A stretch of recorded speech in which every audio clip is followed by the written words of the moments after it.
guys, welcome back to the Anime Doge channel. In today's video, we're going to be playing some Risk of Rain 2, and we're going to try one run on every single character in the game. So without further ado, why don't we just hop right into it, and we'll start with every character in order.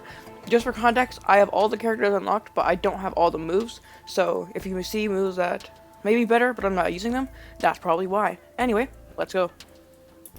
So firstly, we are doing Commando, and we're going to be playing on Monsoon. Monsoon is the hardest difficulty, other than all the Eclipse difficulties. We can ignore those though, because we're not going to be playing them, because I don't have any of them unlocked. But we're just going to be playing Commando on Monsoon. If we die, that does count as a run. So this video may take a while to come out, just because I'm going to have to record all the characters.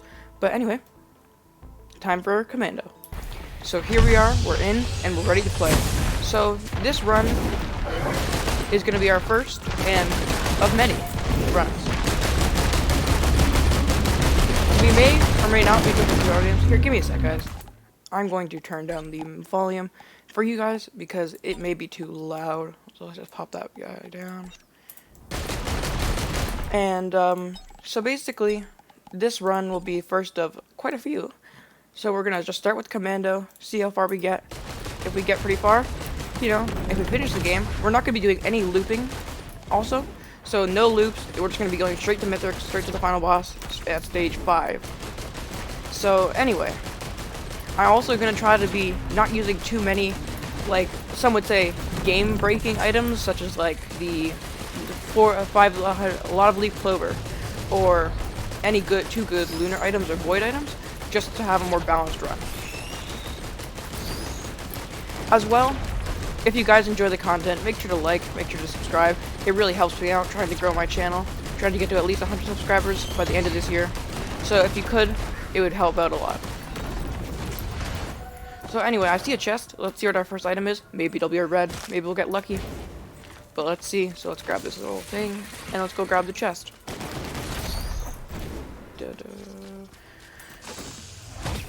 And we got a Chrono Bauble, of course. Chrono Bauble could be useful. We could proc a Death Mark with it, but other than that, I don't think a Chrono Bauble would be that much usefulness to us. So let's go find another chest before we do the teleporter. Also, by the way, if you have any other videos you guys want to see, put it in the comments, and I may do it. But for now, the uploading will be kind of slow, probably once a week. This week's pretty different because I've actually recorded a Terraria video featuring Random Canadian already. And I may post this video again in this same week, but yeah, it may not be like that every single week.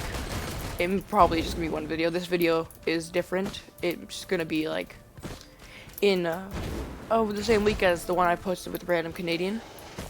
But other than that, videos will be slow coming out. But anyway, I'm just gonna probably fast forward this part for you guys just to grab all these items and stuff like that. Unless you guys want, I actually need to know in the comments. Do you guys want more uncut gameplay, not fast forwarded? Or do you guys want like fast forwarded the boring parts or skip the boring parts? Or do you guys want me to keep all of it in and just do commentary over it? It's up to you guys because I'm not really too sure what you guys want. Anyway, let's see what this new item is. And we got a medkit. We're getting terrible items here. No damage items, just a Chrono Bauble and a medkit. I think we should probably be fine to take out the teleporter after one more item, maybe. So why don't we just go try to find that? But the medkit does kind of help. If we take fall damage, you can just heal it back, which is nice. But I think we'll use this Shrine of Chance and then hit the teleporter. Let's go grab that. Okay, PSG, I'm going to try to get rid of that as fast as possible. I do not like PSGs because they make your health, they add a little bit to your health, but sure, but they take up forever to regen, and if you get hit, it slows down the regenning, which just makes, like, it's kind of a run ender. It kills a run pretty easily, so I don't really want to have that in my inventory. So if we find a scrapper, I'm going to try to scrap that as fast as possible. I still got a natural blue portal, and we got an easy boss, which is great. That's very nice because Beetle Queen, sorry, I've been playing way too much Terraria recently. But Beetle Queen is quite an easy boss just because she doesn't have many attacks, she just relies on her little minions to deal with everything for her. So it makes it a lot easier to take out the rest, her boss, and then like just avoid the minions, which is very nice to have. when you're fighting something like a boss, when the boss doesn't really attack you that much and the minions are pretty easy to avoid. It's quite nice. I like this boss a lot. And the designs of Risk of Rain are quite nice as well, you know? Very unique, very well-made designs. I think it's very polished. Hope Games did a really good job on it. As well as the studio of Borderlands. I forgot their name. I think it's Gearbox. Hopefully Gearbox does a good job with Risk of Rain 2. Because it's one of my favorite games, and I don't really want them to mess it up. But, you know, we'll see how it goes. I'm about to die, actually, so I'm just gonna sit up here and shoot. Oh, they're coming with me. Oh, no. Oh, hopefully I don't die. Okay, that'd be unfortunate. Our run ends right here.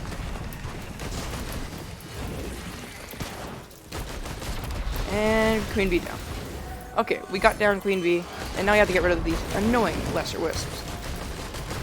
It may have been a better idea to take some power-ups before fighting the boss, but you know what? We did it. It's fine.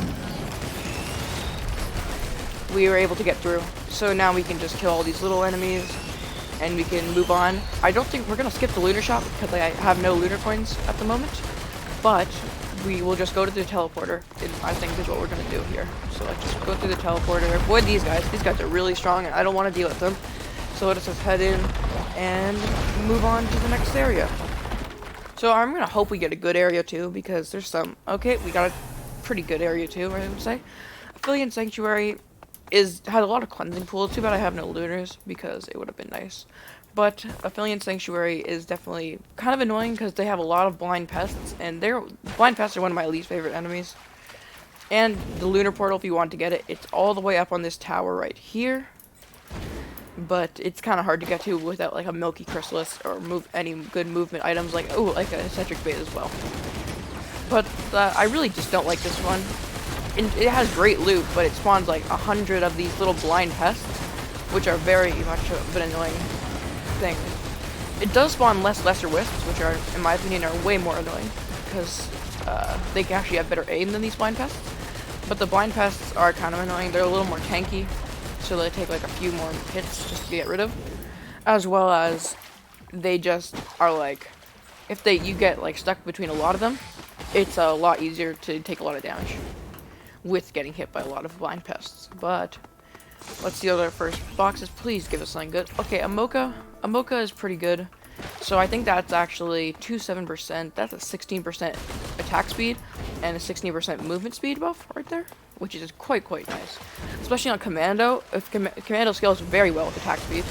So the faster Commando attacks, usually the better, because he scales great with attack speed, and especially like any item like that procs, say like an ATG and stuff like that. Commando goes very well with. These little green like rat creatures on the ground, they're very annoying. They're kind of jumpy and hard to hit. As long as you have like stay good distance away from them, you would be fine. But they're just kind of annoying, and you should watch out for them if they're in a big group. As well as, at least there's no like events, because sometimes there's like wisps events on this map. Well, there's wisps events on any map, but this one, if you get a wisp event on it, it's kind of annoying to deal with, in my opinion. But anyway, I think we should just kill a few more enemies. I think I saw a large chest back there, so we can go grab the large chest and open it and see what we get. No red, unfortunately, but a shipping request form is very good. It's basically a free item every stage, and it at least is, I think it's green is 20%, or sorry, green is 40%, white is 20%, and red is 1% to get from a shipping request form. So we could get lucky, but I doubt it.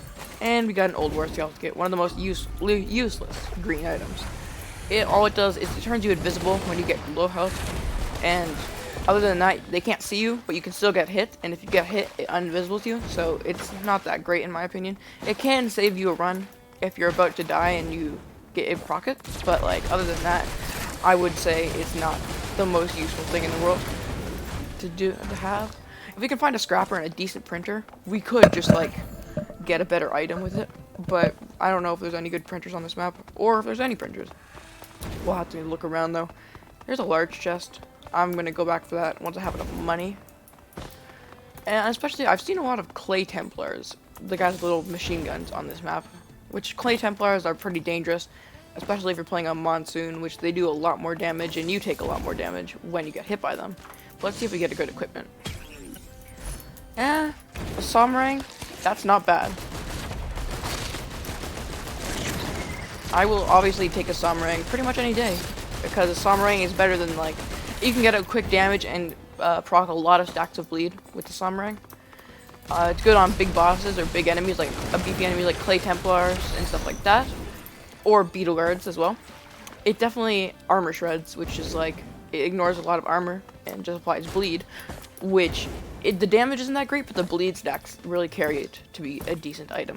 I may actually, if you guys want to see this, I may actually put out a tier list of all the Risk of Rain 2 items. So if you guys want to see it, comment down below if you do want to see that. But anyway, this Commando run is going pretty decent. I'm not the biggest fan of Commando. And there's the Clay Templar. I'm not the biggest fan of Commando. He is, he's hard to use in my opinion. I don't really like him most amount, but some people really like Commando. I've seen a lot of people I know who like Commando, because of his fast-paced attacks. Low cooldown attacks as well as a decent dash where you can shoot during it. I do like how he can proc, like the way he procs things, which is like a lot. He procs a lot. So if you have like ukuleles and you have ATGs, it'll proc them a lot, which is very nice to have. But like other than that, Commando is kind of iffy in my opinion. So I think I'm just gonna find the teleporter and probably leave, because this is my least favorite stage for stage 2. For enemy spawns. So I'm just gonna try it. I think the teleporter is up there. By the way, a quick tip for finding the teleporter: you want to look for this like little glowing beads in the air, and that means the teleporter is near. So you want to just go to those glowing beads, and then you can find the teleporter. It's a nice tip to have when you want to find the teleporter. As well, I'm gonna do a video explaining how to unlock all the unlockable survivors. So stay tuned for that video. It's probably going to come out maybe next week. I'm going to see, depends on what you guys want to see. You want to see the tier list or the survivor unlock video first? It depends. We got actually a Topaz Brooch. Topaz Brooches are great because you're going to be killing stuff a lot in Monsoon, and they will give you a barrier every time you do that, which you're going to be doing a lot of. By the way, if you guys are wondering what I'm doing, I'm going back to get that large chest I saw back here earlier. Because if we get a decent item from it, maybe it could carry us through a teleporter, which is very nice. Because stage 2 teleporter, I'm pretty bad at this game, but for some people, like good Risk of Rain players, it's pretty easy. But for me, it's pretty hard because I'm pretty bad at it. So that's why I'm trying to get a decent item for this teleporter. If it's a red, that'll be great. It's not, but it's a regenerating scrap. So if we find a good printer, a green printer only. Just saying, regenerating scrap only works on green printers. And another Topaz Brooch. That is great. So if we find a good green printer, we can use the regen scrap to use it on. I almost fell off the edge right there. We can use the regen scrap on it and get a good weapon, good item for completely free. Because the regen scrap, you get to use it once every stage, and it gives you pretty much a free green item if there's a green printer on your stage. These things, by the way, don't just walk past them, because these things on this stage, they shoot you up. And it's very nice to travel to high places that you wouldn't be able to get to normally. And you can use it for a glitch to get up to there. Maybe I'll show that in a different video when I go over glitches, but you can, it's pretty good for travel. So just don't like not use it. Don't think they're bad. They're actually great, and you should use them. And we got a Clay Doom Strider. He's not especially dangerous except for that one bomb attack, but he heals himself, which is a pain, and nobody likes when the boss heals himself. But he will pretty much, when he gets low enough HP, oh god, I'm gonna die. When he gets low enough HP, he sucks everything in the area in and heals himself with it. So you should just be careful, don't go clue. If you're playing a melee survivor, maybe, try to, you know, run when he's about to suck everything in, because it does a lot of damage and heals him. And you don't want your boss to be healing when you're trying to kill him. Oh god, I'm gonna die. But, yeah, you don't want your boss to be healing when you're trying to kill him, don't you?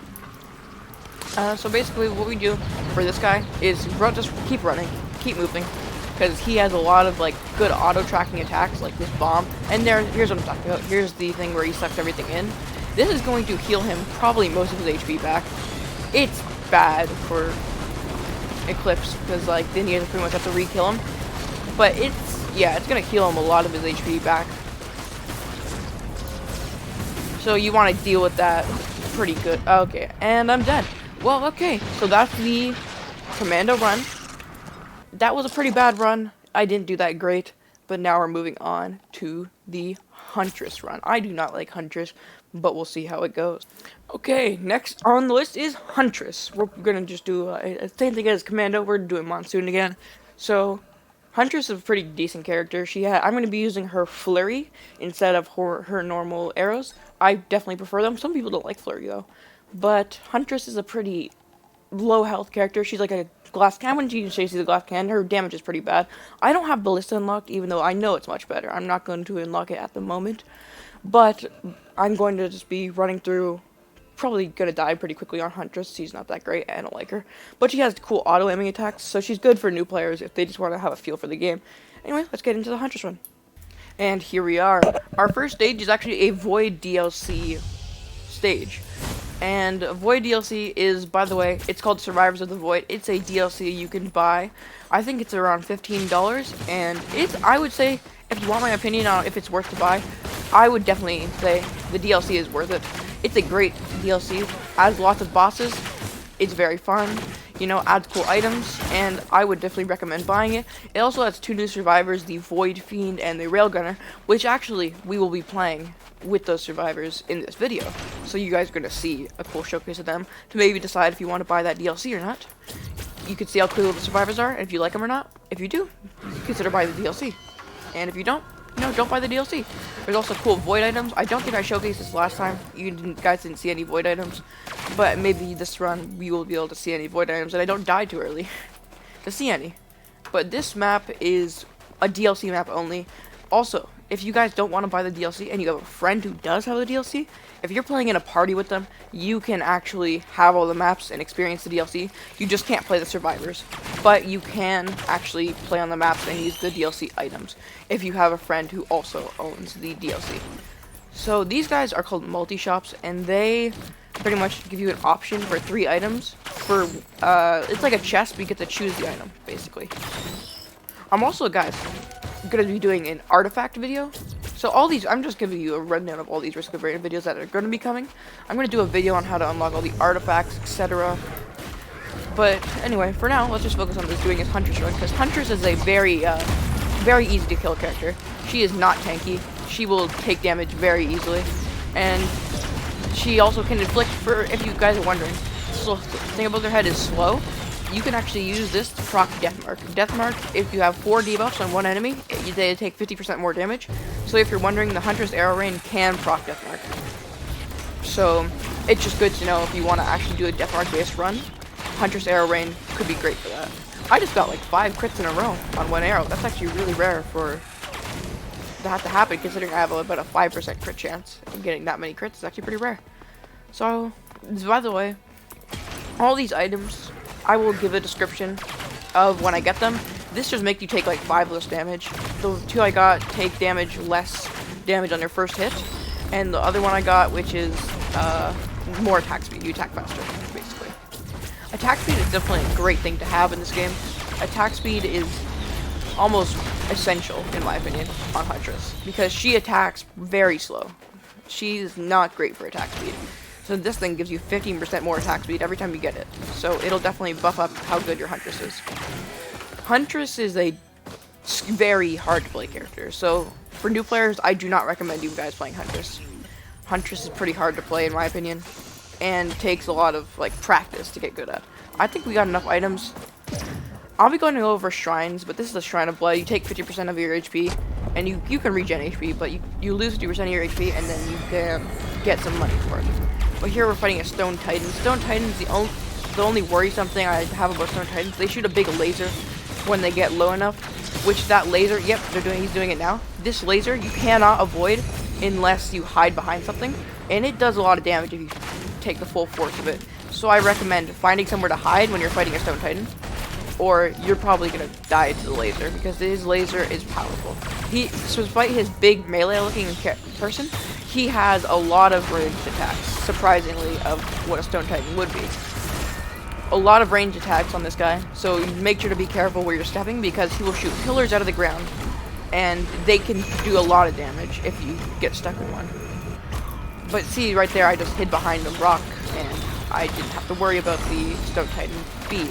But yes, he shoots those little pillars out of the ground. They can do very good damage. So be careful when you're fighting a Stone Titan. And he just healed for some reason. I am not sure why he did that, but now he healed. And yeah, see, here's the example. That beam can very much shred you. So be very careful about the beam. So anyway, I think there we go. The Stone Titan's now dead. I think about Huntress's flurry. If one arrow crits, all the arrows crit in the flurry. So that's just something to note with Huntress. All the arrows in the flurry will crit if one crits. So that's just something you should know when you're playing Huntress. I'm actually almost dead. I'm gonna be a little more careful right now because I don't want to die. By the way, if you're ever wondering how easy it is to proc stuff on different survivors, on the wiki, it'll tell you all how to proc everything and what the proc coefficient is. And there goes my Huntress run. So that's the Huntress run. That was a terrible run. But you know what? It's alright. Next we'll be doing Bandit. Bandit is one of my favorite characters, but I will talk more about him in the intro for the Bandit run. Okay, next is the Bandit run. Bandit is a character that is very unique in that he has something called backstab, which if you're behind somebody, it'll always hit critical. So it's a very, very good thing to have. That's why I like Bandit. He's one of my favorite characters. But anyway, he has a bunch of he has shotgun.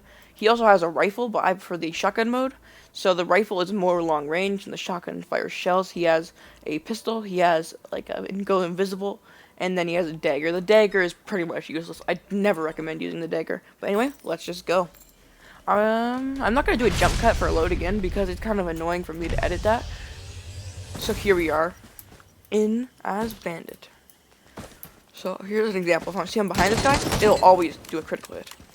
And critical hits deal pretty much double damage. So critical hits are great to have. Because see, I only doing 9, but I'm doing 22 if I just go behind him. And this thing, they don't see you, so you can just go behind him and blast. It's a very, very good survivor. And also, here's an example of a Void Cradle. They look like this. They take 50% of your HP. And you get a Void item. Void items basically are normal items, but they corrupt. So basically, I got a Needle Tick, right?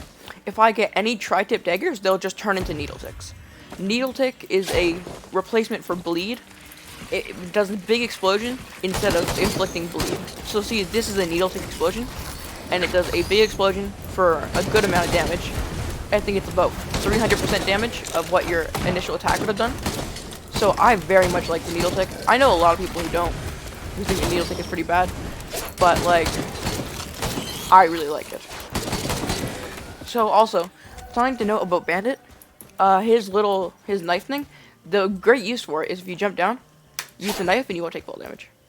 So it's a great way to avoid any fall damage, especially also his smoke bomb ability also cancels fall damage if you do it like that.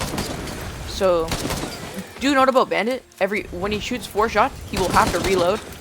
I recommend doing it 2-2 like that, because if you shoot 4 shots continuously, the spread gets a lot bigger, so it's harder to hit if you shoot too many shots continuously.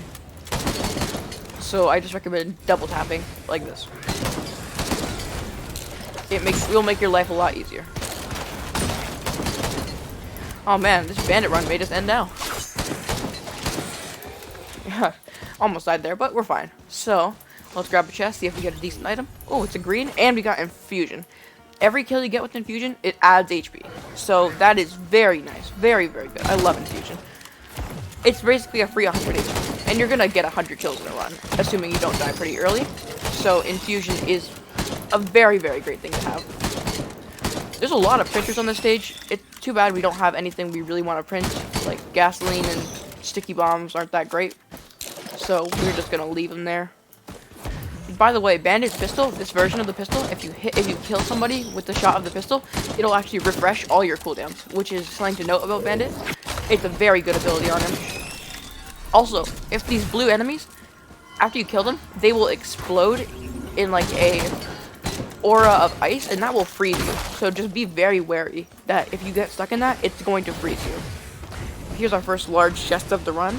Can we get a red item? No. We got a Rose Buckler. If you take less damage when you're sprinting, essentially. So if you're trying to run, oh, and there's a Lunicorn. If you're trying to run away from something, you will take less damage trying to do it. It's pretty good, it adds armor, but other than that, I don't really care for the Rose Buckler. Let's pop probably one of these shrines, and we'll just do the teleporter. The teleporter is right there, so we can grab a few more items, and I think we'll be ready for the teleporter. The Huntress run last time, we died in the teleporter. That's just a Huntress thing. Bandit is an amazing teleporter person. So he will absolutely annihilate the teleporter pretty easily. And we got a Trophy Hunter Tricord. This thing basically one-shots the boss. You can only use it once, and after you use it, you get the boss's item. So it's very good, but you can only use it once, which is not that great. And it gives you a cool little pirate hat after you use it, which is fun. But yeah, see, here's an example. This bandit ability, if you hit the thing, it will reset the cooldown of the ability. Oh man, this whip is way too far away from me to hit. There we go. So yeah, if you want to just like easily, if you are able to one-shot, just use the bandit pistol. It's better than the shotgun to just like disperse quick big things of enemies. Let's see what boss we get. We may want to use the tricorn to get its boss drop, but if it's not a good boss, I may not use the tricorn to get the boss drop. But we'll see. If it's a Stone Titan, okay, I'm going to use it. Stone Titan's boss drop is really good. Here it is, the Titanic Knurl. And I think the boss drop drops over here, if I'm not mistaken. They may have changed it so it doesn't do that, but if I'm not mistaken, the boss drops near the person. Also, make sure your smoke bomb does do damage. So if you're trying to save somebody and not kill them, don't use the smoke bomb near them, because it will damage you. Or not damage you, it will damage them. So just be wary of that. The smoke bomb does damage. So this Titanic Knurl increases your health and your regeneration. It's great for more survivability. It's one of my favorite items for boss drops. Shatter Spleen probably the best though. So yeah, this bandit run is looking quite promising. We have pretty much a free life. It'll just heal you back up, and so you won't die. It's basically just a free life, essentially. So yeah, this run is going pretty good. Here, we just killed the Stone Titan's father, so let's just deal with that. Bandit is amazing for damage. Once you get a good bandit run, it's over for everybody who tries to defeat you. Bandit is great. I'm not sure what I'm going to do for the thumbnail. You know, maybe I'll grab a picture for the thumbnail. A good thumbnail picture. After I kill everybody in the teleporter. But, like, the thumbnail for this video may be pretty bad. Just because I'm not very experienced with making thumbnails. Thumbnails are not my forte. But I'm not really I'm pretty new to YouTube.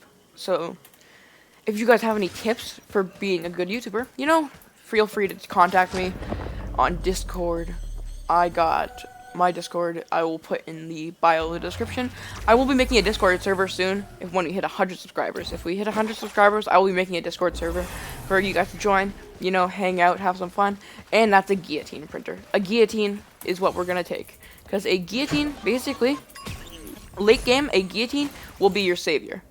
A guillotine, basically, what it does is when you hit somebody, an elite enemy, right? It will instantly kill them if they're low enough HP. So a guillotine is amazing to have late game. So if you have a guillotine, you're pretty much set for late game. So that's why I'm taking a guillotine. I'm probably not going to make it to late game, though, because I'm pretty bad at this game. But you know what? It's may enough try to prepare and to get a guillotine. So let's see. Where are all the enemies on this stage? Okay, so that is a Altar of Gold. We can get the Aurelionite boss drop and fight the Aurelionite. I think so see that little bar? That's the auto kill for the guillotine. I think we're going to try to save up for the Altar of Gold and fight a Aurelionite because he has a decent drop. Plus, it gives you a free stage skip, which is amazing to have for this, especially a monsoon run. So yeah, I think that's what we're going to be doing. Let's just wait for enemies to spawn, and we can just do that. I'm not too sure what I want to talk about in this video, because, you know, there's not too much to talk about while we're just, like, you know, fighting enemies. But, like, you know, I could talk about what you guys want to see, you know. I'll be talking about, like, you know, what kind of stuff you could expect in the future. We may be doing some Minecraft content on a great server called MetaMechanists. By the way, if you guys enjoy, like, slime fun, not modded, but a plugin for Minecraft, if you guys enjoy, like, fun, like, it's like sort of a Minecraft, like, technology crafting mod. plugin thing. If you guys enjoy that, I recommend checking out the Meta Mechanics server. It's great for that. It has lots of great community. So yeah, you guys can check out that one. But yeah, that's guys if you're interested in Minecraft. You may be seeing some of that on the channel as well. So yeah, I definitely highly recommend checking out Meta Mechanics. I will be putting a link to their Discord in the description if you guys want to check that out.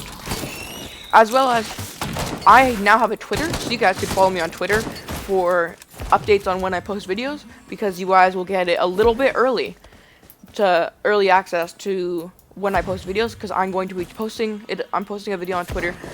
Like, I'll be telling you guys I'm posting a video on Twitter before I actually post it on YouTube, so you guys can actually have like a time to expect the video coming out, and you know, you could have an early start on seeing the videos. And now there's 100 blind tests on me. But you know what? It's fine. As well, Random Canadian, the person I'm playing Terraria with, will be probably doing... It'll be a while for that series to be completed, so I wouldn't get your hopes up too high in terms of videos coming out fast, because that's not probably going to be the case with this. So I wouldn't expect too much videos coming out for that series quite fast. And now we got the golden portal, we should probably run away because we are about to die. I think we should just go straight to the teleporter because I don't want to die here and ruin my bandit run, because this bandit run is doing better than all the other runs we've had so far. So also, by the way, if you couldn't tell, my channel, I really enjoy uncut gameplay and, like, you know, just like fun gameplay. I'm not going to try to be like over the top like most YouTubers, like, hey guys, welcome back to a new video, stuff like that. I'm just gonna try to be like, you know, act like I would in real life, try to be like more like a normal human instead of like a robot YouTuber pretty much. Yeah, that's gonna try to be my channel. There won't be too much editing, so don't expect any flashy effects or cool editing. It's mostly gonna be jump cuts or speeded up segments, because my videos, I'm trying to be more natural with the videos and not have like too much flashy editing and memes and stuff like that. I just kind of want a chill, normal video is what I'm going for. So anyway, I think we should just find the teleporter and we should just go to it. Man, my voice is getting pretty sore from talking all this time. I am not used to talking on camera a lot. This is one of my first times. So if my voice starts to get like sore, or if it starts to get like more quiet or more like scratchy, that's just because I've been talking for a very long time. So you guys don't have to worry about that too much. By the way, I'm going to be making, once I actually own the game, I'm going to be making some Elden Ring content. I don't actually own Elden Ring at the moment, but I'm going to be making content on it once I do get the game. As well, I'm going to be making some Slime Rancher content since I've recently got this game. And Slime Rancher is a very fun game to make content on. One of my favorite games. I definitely recommend playing Slime Rancher. If you guys want just a chill experience, just have some fun. Don't need to concentrate too much on the game. Like you have a long day, just sit down and play some Slime Rancher. It's pretty fun. But basically, I'm just gonna be making some content on that as well.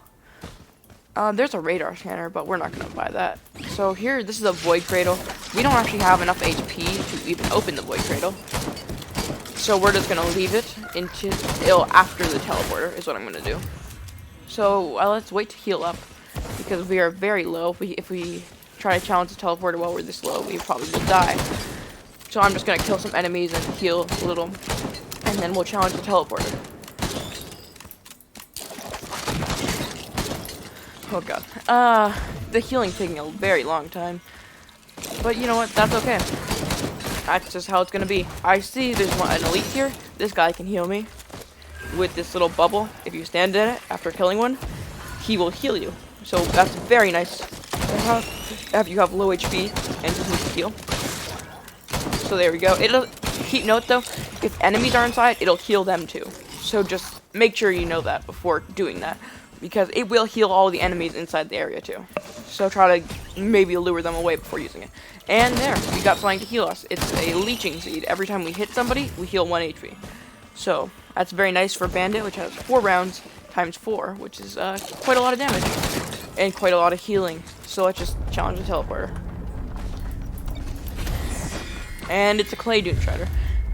One of my least favorite enemies. But if we can take him out, that'll be great. Because this is where I died last time. And too bad there's like all these guys healing him. Oh my god, let's die already. Yeah, so the Clay Dune Strider is a tough enemy. He will heal a lot. But I've already told you guys this is a commando run. So you guys probably don't need to know that again. So I'm trying to take out all the guys that are healing him, and now I can actually go for the Clay Dune Strider. You know, blast him a little, and then run away because he's too strong for me to take out right now. So see, Bandit is a fiend in terms of damage, but too bad I died. So that's the Bandit run. We died on stage 2. This is gonna be happening a lot because I'm terrible at this game. I think I will probably scale it down to medium difficulty if it died too many times on stage 2. But the next run we're doing is multi. Next on our list is multi. Multi is a survivor with 2 different modes, so he will actually be able to have a mode which is, so you can have like a nail gun, a rebar punch, or a scrap launcher. I'm going to take the nail gun and rebar punch, so you can switch between modes. He has a blast canister, and he also has a transport mode to go pretty fast. It also does damage. So let's just hop into the multi run and get right into it.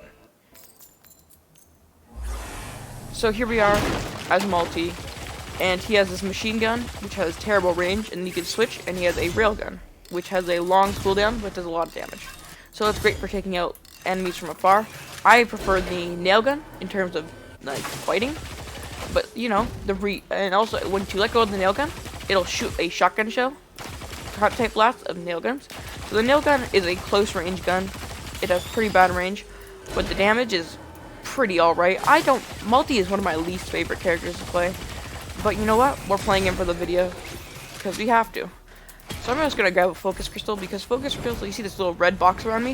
If I'm in that box, I'll do extra damage. So if I go into the box, that little purple thing is my extra damage thing. One, because of my focus crystal. So yeah, focus crystal is pretty good on multi if you're using the nail gun.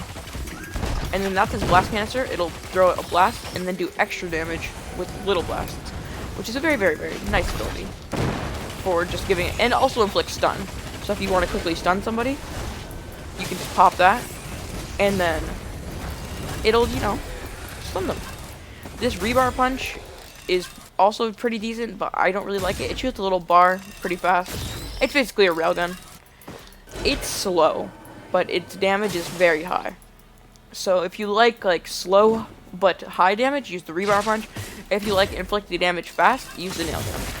There's also the scrap launcher, but it's just bad. Just don't use the scrap launcher, ever. I'm just gonna actually grab some bleed, because bleed on multi with the nail gun is amazing. I love it. And I accidentally just put the bleed back into the bleed thing. Oh man. So, I'm just gonna grab this, and then we can just do the teleporter. I'm trying to make this a little bit faster, because we have a lot of runs to get through, so let's see if we can just get like 2 items from this. Nope, we didn't get lucky. This bustling fungus, you gotta stand still, and then it'll start healing you, which is kind of nice, I guess. But you're never going to be standing still, so it doesn't really matter to have fungus. And we got a horde of many stone titans. This is not very great, because hordes of many mean it just spawns a lot of stone titans, pretty much. And all these stone titans are quite strong, and also it spawned more buffed ones, which are like glacial stone titans. And these guys explode like freeze, so they'll freeze you. And I'm probably gonna die on the glacials. Oh, and yeah, there goes the multi run. That was the fastest run probably yet. And then again, it's multi. I don't really like him. So next on our list is engineer. Okay, next up we're playing engineer. So by the way, engineer is a turret base, so you can place turrets, and they'll mimic all the items you have and shoot people for you. So engineer's main attack is these little balls. They're pretty bad. These things are not worth using. You can like spray them. They do pretty weak damage. They're not useful. He also has mines. These are the upgraded spider mines, which they go and attack the enemy for you. They do great damage. I like the spider mines. And then he also has missiles. So these, you can have this little thing, open, and basically when you find an enemy you want to use the missile on, I will wait for an enemy to spawn to show you guys. Basically, find an enemy you want to use a missile on, lock on a missile, and it'll shoot the missile and hit them. You can lock on multiple missiles to the same enemy, so say I can shoot all 4 of my missiles to hit one enemy. That's what the NG thing. And here is the engineer turrets. These guys basically are engineer's main damage. These turrets will mimic all your items and also do pretty decent damage, plus they scale with the amount of XP you actually gain. So they're very nice to have. Especially, engineer also has a variant called mobile turrets, but they're just bad. The AI is very bad on them, as well as they don't do as much damage as the singular turrets. A good thing to know, if you get an item called Bustling Fungus on engineer, the turrets, will always be standing still, so that means they will always have the ability to proc Bustling Fungus, so it's a very free heal on engineer to have the Bustling Fungus. And especially if you get a lot of stacks of Bustling Fungus on the engineer, it'll turn your run upside down, basically. So I'm just going to use this Blood Shrine maybe later, when I have more HP to spare. But I don't, so I'm not going to do that right now. We actually got a Hopu Feather, which is great for movement. By the way, if you're wondering why we still haven't gotten to Mithrix at all, or even past Stage 2, that's just my fault, because I'm bad at this game. So probably none of these runs are going to be past, like, Stage 2. But you know what? That's okay. Because, we all try to learn, try to get better. People can't just be good. So, we're all trying to learn here together, so, yeah. It's not going to be great in terms of how good the runs are, but hopefully they're entertaining for you guys to watch still. If they aren't, you know what? That's okay. All videos can't be perfect. As well, if you guys want to, like, join a video, want to be part of a video, you guys want to play, if you want to play some, like, games with me, or be in a video, just hit me up. I'll be putting my Discord in the description if you guys ever want to do a video with me. I'll be always down to pretty much record and do videos with you guys, so if you guys want to do a video with me, just down in the description is my Discord. You can DM me if you guys want to do that. Because you know what? I want to build a good community here.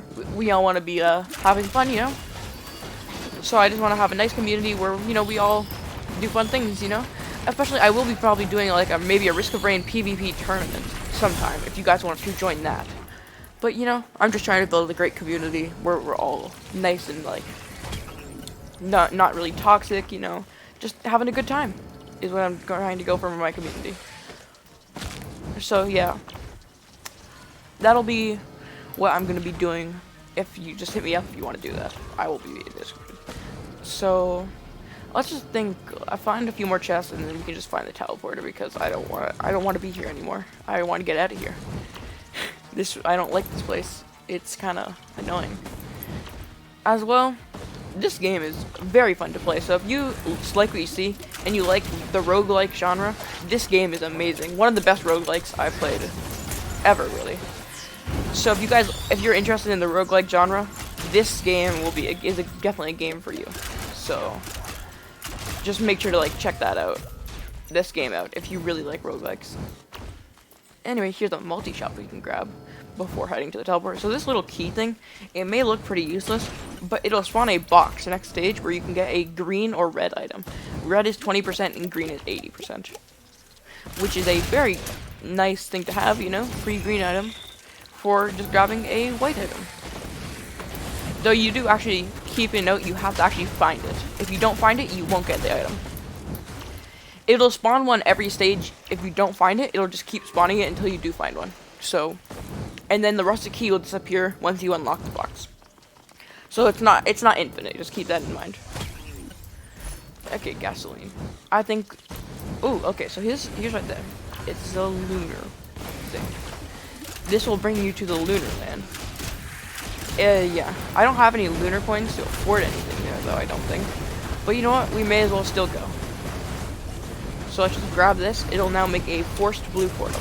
And even if I can't buy anything, I will showcase you guys what is sort of in the Lunar Bazaar. So let's just pop this teleporter, get down our turrets, get down our mines. And these missiles will do a lot of damage if you use them. So just keep in mind, use missiles. They're great. These turrets could die very, very easily. So you just want to be careful that these turrets will die pretty easily. So be careful of that. Engineer, once your turrets died, you're basically screwed on Engineer, because Engineer is pretty much nothing without his turrets. So once the turret's off cooldown, if it dies, just place another one down.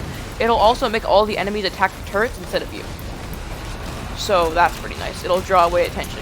And I think that's almost a Beetle Queen down. There we go. Beetle Queen down. And we got a Bandolier. This thing can reset your cooldowns if you pick up its little drop. It has a chance of dropping this little thing that'll reset your cooldowns. So if we get one dropped, you'll see it. It didn't drop here, but that's okay. We can, this little blue ball, if you see one of these circling your teleporter, that means a lunar portal is going to spawn, which means you can then go to the Lunar Bazaar to buy a lunar item, which is great, actually. If you see one of these, I would always recommend, if you have these little coins up here by the money, there's these little coins, they're called lunar coins. If you have them, I recommend going to the Lunar Bazaar and buying an item, because the items can be pretty run-changing.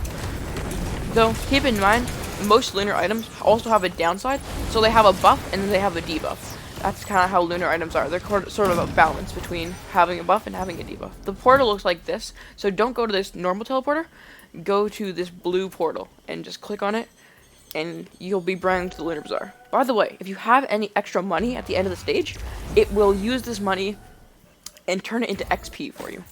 So basically, money's not wasted. So here is the Bazaar Between Time. This thing is where you buy lunar items. You can also find lunar capsules, which are also lunar items, but instead of like finding them around, you can buy them here. So we got all these cool lunar items. And this guy is the owner of the shop. And you all can also combine stuff. So say I can combine all my items here. I think it's green and white is what it wants. Oh no, it's actually green, I think. Yeah, it is. It's 3 greens and a few whites. So you can combine that like this into items. So that's kind of cool. Fuel cell. If we get a listate cell, that'll be nice. I think I'm gonna grab Effigy of Grief, which is a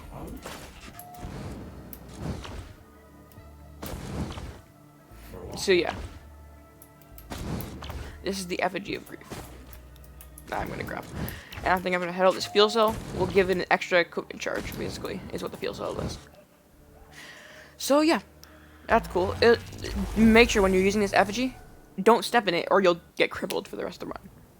Which is terrible, you don't want that. It's a debuff. So I recommend just placing this guy on a boss, and then it'll... Okay, so here's the rusted lockbox. This is what I was talking about. You use a rusted key, and we got a red item. We got a soulbound catalyst. Kills will reduce your equipment's cooldown. That's cool. We will take a soulbound catalyst. But anyway, let's just take out the rest of these guys real quick. So let's just kill all these. Bam, bam, bam, bam, bam, bam, bam. There you go. And he's dead now. So once we have enough money, we'll just pop over here and grab more attack speed, because more attack speed on an engineer will save your life. It's so nice to have lots of attack speed on an engineer, because his attack speed's pretty bad in general. So I'm just gonna pop down my turrets. So basically, if you want to get pretty easy money on engineer, what you want to do is place these turrets over in locations of the map, and these guys will pretty much kill stuff and get money for you while you go off and do something else, which is nice. There's a lot of large chests on this map, so that's kind of nice. Let's just place down our turrets and they will go kill stuff for us while we get money. So now we can go back and get the multi-shop we saw earlier.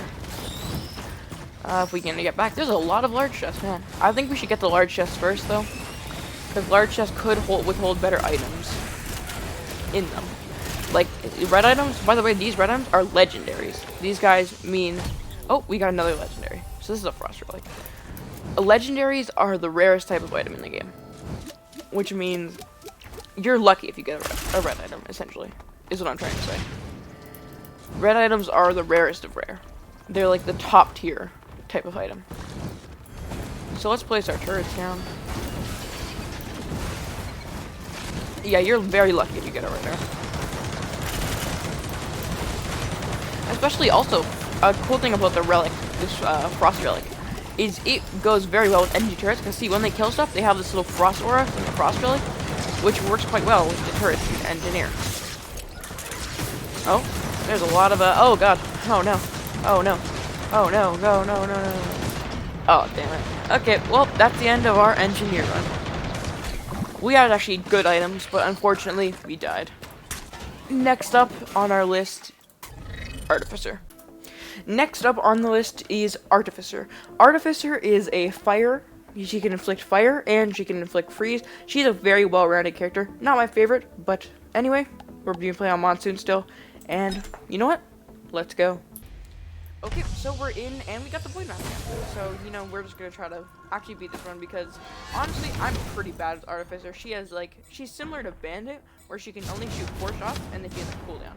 But Artificer is pretty bad, though you can get an item called Ignition Tank, which will heavily buff Artificer, since she has a guaranteed burn inflict on her M1 attacks.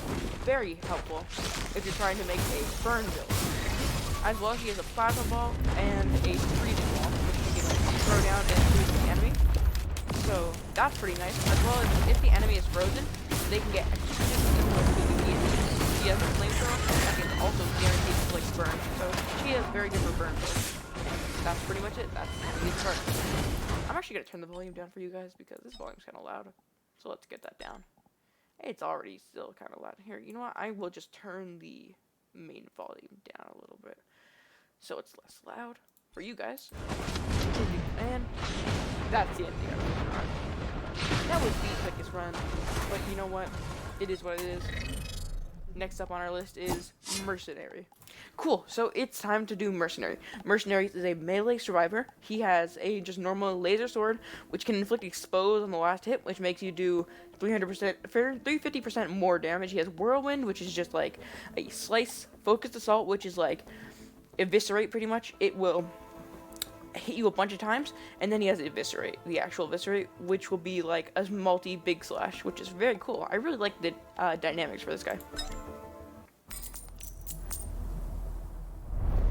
And we're in, we got the void map again. We're really getting lucky with this void map. He has like a slash, which will inflict on that last thing, it'll inflict expose. He has this circle slash, he has a dash forward, and then he has this, which will slice up everything in the area. So I can show you an example of this. So basically, he also can fall damage cancel with both his shift and his M2. His M2 on the ground will dash it forward, and his M2 in the air will do a spin like this. So yeah, in big groups, his Eviscerate ability will hit multiple people, and not just one. But that's not a good example because I wasn't even in it. But his Eviscerate ability is definitely very powerful. Just because it's all strengthening, so you gotta kill for as much as it can in the area before ending. Attack speed makes Eviscerate last longer, so if you want a longer lasting Eviscerate, grab attack speed, because that will make it last longer, and in turn hit more people. And the explode debuff, when you hit them on the last hit, like this, they have this little thing, so when you hit them, it'll do more damage. That's what the exposed is. So let's grab another Void Cradle, maybe I can showcase you guys. Also, this guy is great for movement. He has a lot of movement. Maybe I can showcase you guys a new Void Cradle. Here's a Polylink, the corrupted Ukulele. Basically, has a chance to do this big spinning thing around, a big purple aura around these guys. So when it does that, it basically does good amount, it does like almost the same amount of damage as your attack. I can actually show you after I survive this middle thing. So that's the Polylink. You saw that purple stuff on the Polylink. That was what it was. It basically will hit them like multiple times after. So it'll do basically double your damage. Let's say for Polylink. It's a very good item. One of the best void items. Yeah. Also, if you don't know void items, if you want to get them they void items will actually fight those void guys. Sorry, I was thinking. These void guys, void corruption enemies, you see how they have this little void corruption around them? They will fight normal enemies for them. So void enemies will actually start attacking the normal enemies. So that's just something to note with void, is they will attack normal enemies. Oh, I don't like that. So yeah, you can get any void enemies will start attacking all the normal enemies in the area.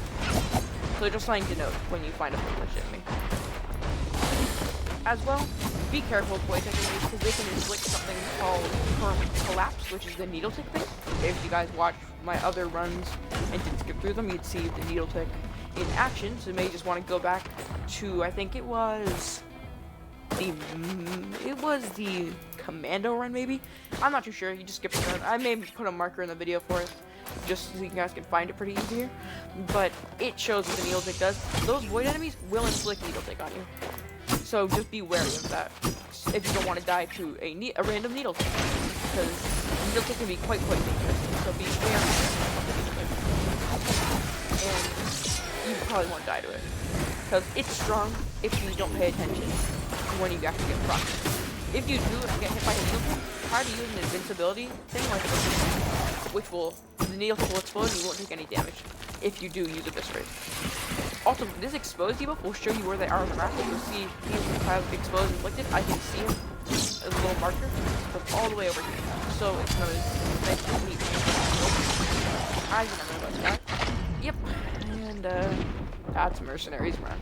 It kind of sucks because I kind of like Mercenary, but you know what? It is what it is.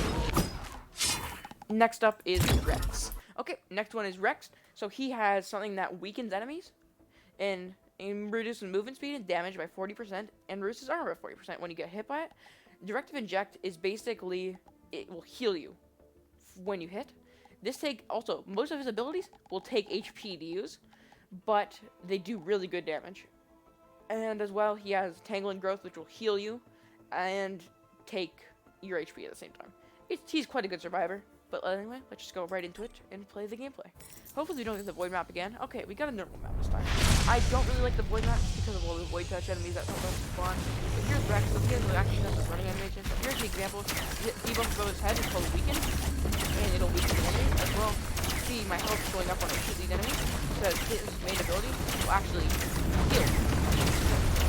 Very nice. And then some of his abilities will heal. HP. So if this one here heals you, a fun fact is you can kill these guys and it will be still healing. So it doesn't matter if they're dead, it's still healing. As long as they step in the area, you can kill them and you'll be fine for taking the healing. This is his ability that does that, and then he has also a dash ability. This ability can knock enemies back as well as knock yourself back. So anyway, let's see what our first item is. I think I'll be taking Bleed, because Bleed on Rex is pretty half decent. He shoots quite fast, and he shoots 3 shots each, so it's a pretty high chance to inflict Bleed. As well as he has a natural built-in, debuff, so it can be helpful for inflicting Death Mark if you're trying to consideration to build around Death Mark. So yeah, that's pretty much Rex's main thing. He has very high damage for the cost of HP, as well as good chance to proc stuff, and a natural debuff that weakens enemies. That's kind of Rex's main thing. That's the example. Knocking back the enemies will inflict the weakened debuff onto other enemies. So just keep that in mind, because the weakened debuff will be inflicted once you hit the enemy with a shot. Weakened debuff does go away if you stop hitting the enemy, so if I take example of leaving there and stop hitting him, the weakened debuff will go away. So here we go, we got a list 8 cell. Instead of giving me an extra skill charge, it gives me an extra utility skill charge, which is this. That means I can spawn next to 2 of them quite easily for extra healing, essentially. It's quite really Rex, because then you can do like double healing. Rex is if you get something called Rejuvenact on Rex, you pretty much win the game. His healing is very good. Especially early game, this healing will be very helpful for you early game. So, always try to strive for Rejuvenact. If you're playing with an artifact with command on, I'd recommend the first one you get should be Rejuvenact with Rex, because of how good the healing ability was. As well as Crit. Crit on Rex scales very well and does a lot of damage, so Crit is nice to have on Rex, as well as good healing items like Rejuvenact. You probably don't need, I'm just taking this slug so I can deal out of danger after using these Void Cradles, but other than that you probably wouldn't need too many healing damage. So I'm just gonna pop teleporter now. I think I got it pretty easily. So okay, it's a beat. So what we're gonna do, we're gonna throw down our little fun skewers and these guys will rip them. I recommend just like throwing out missiles a lot, like keep have missiles. So because you can just use a missile and then you can heal back up after. So yeah, throw out lots of missiles. With Rex, you have to be comfortable with taking damage. Because if you're not comfortable about taking damage, like if you're not comfortable losing HP and regaining it, Rex may not be his character for you. Because you're going to be taking damage, you're going to be like at half health most of the time you're playing Rex. So just make sure if you're playing Rex, be comfortable with actually. Like see this, I'm just really well back. But if you're playing Rex, note that you're going to be taking damage, and that's just how it is. So you have to be comfortable with taking damage if you want to play Rex. But other than that, the Rex is a pretty easy to play character, as long as you can do that. So I'm just going to clear up. I didn't get a lot of the loot on this stage, which is fine. I just deleted it, because I already have decent health to good damage, so I didn't really need the loot. But you know what? I could have been nice and take it, but it's alright. A good thing there, if you enjoy the weekend, you'll start doing more damage. So just note the first hit of Rex's M1 on an enemy will do less damage than all the others. Just so you guys know and wonder why it's doing less damage, is because the weekend is not inflicting damage. So it's not going to get inflict the weekend. Yeah, get the damage buff from it. That's just like, you know. As well, if you want to pretty easily kill enemies, you can actually use this like little shock ability, this sonar pulse, and it'll lure an enemy to the edge, and then use this, and it'll throw them off and kill them. So if you're struggling with like a strong enemy, it does not work on bosses, but if you're struggling with a strong enemy, that's not a boss, just use that, and it'll launch you off. Which is very nice, very cool. It's definitely something that is very helpful. Okay, Abandoned Aqueduct. So, unfortunately, we don't have NG, so I'm not going to do pot rolling. Pot rolling is how you get the Renals and Kijaro again, but I'm not going to do pot rolling, so I'm not going to bother. I could explain it in a video where I actually do pot rolling, but in this video, I'm just not going to bother with pot rolling. It's very tedious, and I don't think anyone can watch that, so I'm not going to do it. I know Rex can be kind of buggy with Wax Trail just because he's underground, but if you time it right, you should be fine. Yeah, it's just kind of annoying. So anyway, we're going to try to go for a run based around healing power, and then also stuff like Bleed, Flame, and stuff like that. Bleed and Flame on Rex are great, so you want to try to build some sort of build around Bleed, maybe Flame, or any really good debuff, like maybe an H and G on Rex, because Rex is just kind of very good for that. So I recommend build sort of around that. So anyway, I think we're just gonna try to grab a little bit of loot. Here's an example of a pot. If you accidentally hit one, it will explode, and it'll give you the slow debuff if you're close to them. As well, the pot, you have to roll them onto little buzzers to actually like open a gate to get the Renal and Kijaro. Here's the Shrine of Combat. You get to summon guys to fight for money. So basically, you summon, say I summon Beetle Guards to fight me, and if I kill them, I get lots of money for it. So Shrine of Combat, always use Shrine of Combat unless you feel like you aren't prepared enough, which you shouldn't die with normal Beetle Guards. They're fairly weak, so you should be fine. Fight and then you go combat. Because combat Shrine tends to not throw too strong enemies, so strong are about 4 or 5. And they should be pretty weak. Oh, they should be pretty weak. So I wouldn't worry too much about dying to a combat round. To a top one whenever you for that free cash. Buy more items. Because items in this game, items are pretty much how to win. Without items, you'd never win this game. So items are sort of the lifeblood of this game. And if you don't have items, make your runs good. Items are what causes you to win. Items pretty much are what you're going to use to win most of the time.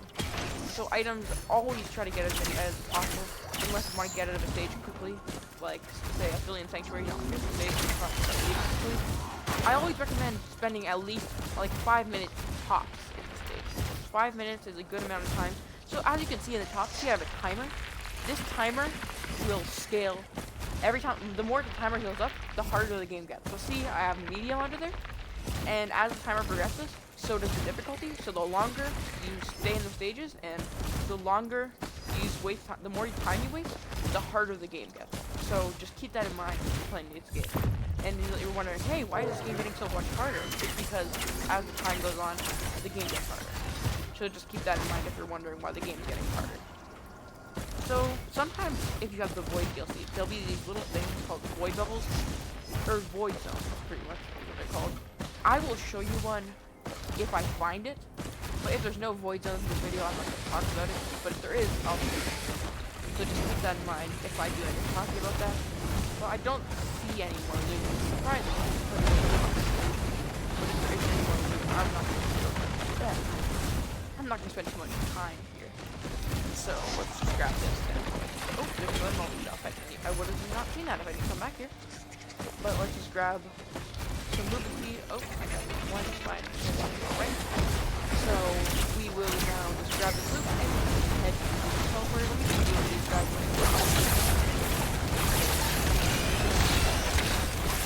So yeah, no, then they don't deal with them anymore. So if you want to, before you do the teleporter, get rid of these little wisps, because they can be deadly if you're low HP, and they hit one of them hits you, you're going to die. That's just how it's gonna be. So I'll try to get rid of them. You don't want to deal with them during the teleporter. It'll be, you'll thank me later when you want to deal with all these little annoying flying pests. Oh, never mind. It got too much, so I can grab it. Teleporter, right? This is alright, I guess. Black Wave, or Beetle. It's another Beetle King. I got lucky though, because Beetle Kings are very good. You shouldn't have too much of a problem dealing with Beetle Kings. They're quite weak. You don't have too many attacks, only spawn Beetle Guards as the main source of damage, and are pretty easy to take care of, so that's already, yeah, it's already getting down. Not too hard, you shouldn't struggle too much. Yeah, so there's other bosses that are hard, say the one in Tigers. Low health explosion. You've got to be so lucky to not have any wandering Tigers. Or in any of these. You know, you could get wandering Tigers, and if so, I feel bad for you, because wandering Tigers is really, really good fun. Anyway, so we have also a feature with this game, you gotta survive until the teleporter starts, so basically, you gotta kill enemies until this thing says, or no, you don't have to kill enemies to charge it, you have to wait for this thing and survive the enemies until this teleporter goes to 100%. Once the teleporter is at 100%, then you can move on to the next stage. So this is our first stage 3 of any of our runs. All our runs died at stage 2, but this is actually our first time getting to stage 3 for any of our runs, which is actually great. You know what? We can have like an actual good run, which is quite nice. Because Rex is my favorite character, so that's why I'm getting good runs with him. Normally I get terrible runs with all the other characters, but Rex is what I usually do. That's why I'm doing more good with him. But you know, I already have this nice little skin. His skin looks kind of good. So yeah, now we're just moving on to the next zone. Let's see what it is. So, this is the Void map. So don't expect to find this map if you don't have the Void DLC. And it is a big map. It's big, pretty big compared to other maps. It also has these little, I'll show you after I kill this. It will have these little poison things. If you hit them, and you're in that radius, it'll explode and inflict poison. So stay away from them if you're fighting something, unless you want to get poisoned. Why would you? So yeah, this guy. Also, the more you level up, the more you're going to heal. So as you can see, I am healing 16 per shot. I was healing 7 earlier. It scales depending on the amount of damage you're doing. So the more damage you do, the more you're going to heal. So just keep that in mind. Rest, damage equals healing is correct. So you see how we're doing 32 damage, we kill a percent of that, and we hit 20. Which is the I'm not sure how much of a percent, I'll check. These guys also spawn in the solid tools. These guys in triangles, they pretty much shoot bombs and have a shield when they get low enough. So yeah, they're just kind of annoying, but they're not too hard to take out.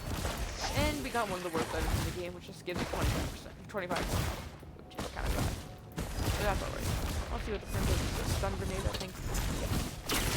A stun grenade is not going to be helpful for us right now, so we're going to pass by it and try to find something better. I'm going to probably take the Rusty Key Fireworks, actually. Because Fireworks, basically, you're going to be opening... Oh yeah, here's the poison buff, by the way, that I took from breaking that thing.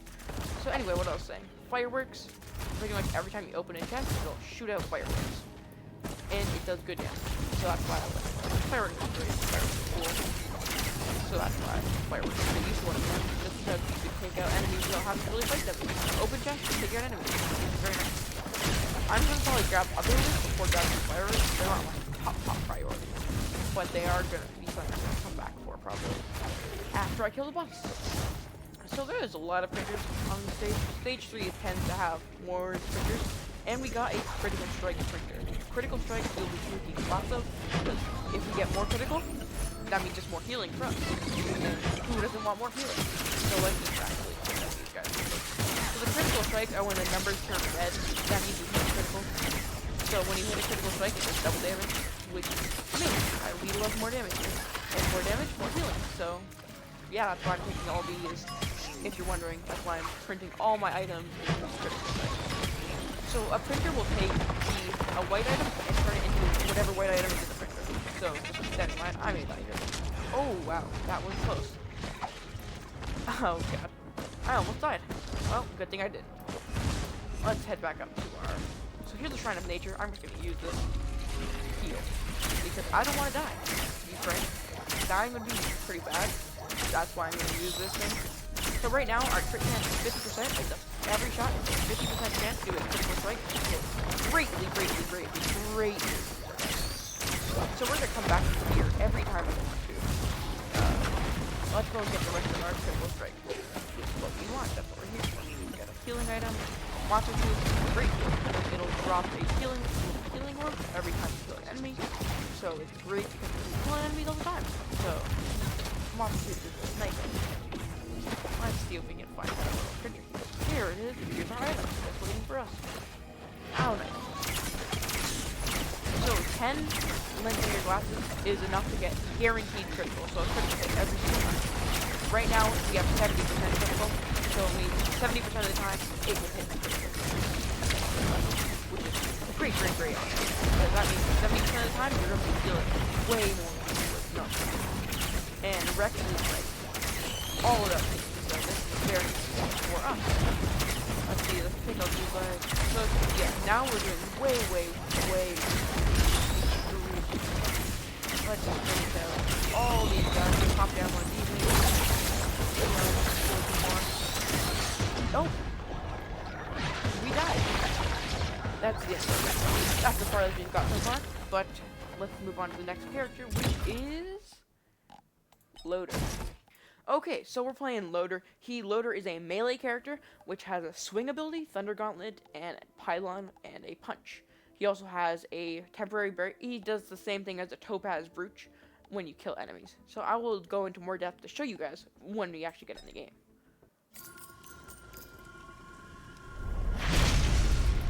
Bam. We are in. So here is this. Basically, you swing. And also, Loader doesn't take fall damage. So you can swing off stuff. And he has a Thunder Punch, which he does more damage the faster he's moving. So you know that about Loader. He has a Thunder Punch, and he can also throw down this Pylon that will zap enemies in the area. It's quite cool. So yeah, Loader, the faster you're moving, the more damage your Loader's going to do. So just keep that in mind for Loader. You can also grapple onto enemies to take them out. Let's say I wanted to take out this guy. Say I wanted to take out this guy. I grapple onto him. It'll swing me around, and I can just hold down my M1 and just try to hit him. So that's another good thing about Loader. Loader is a very high damage character if you use him right.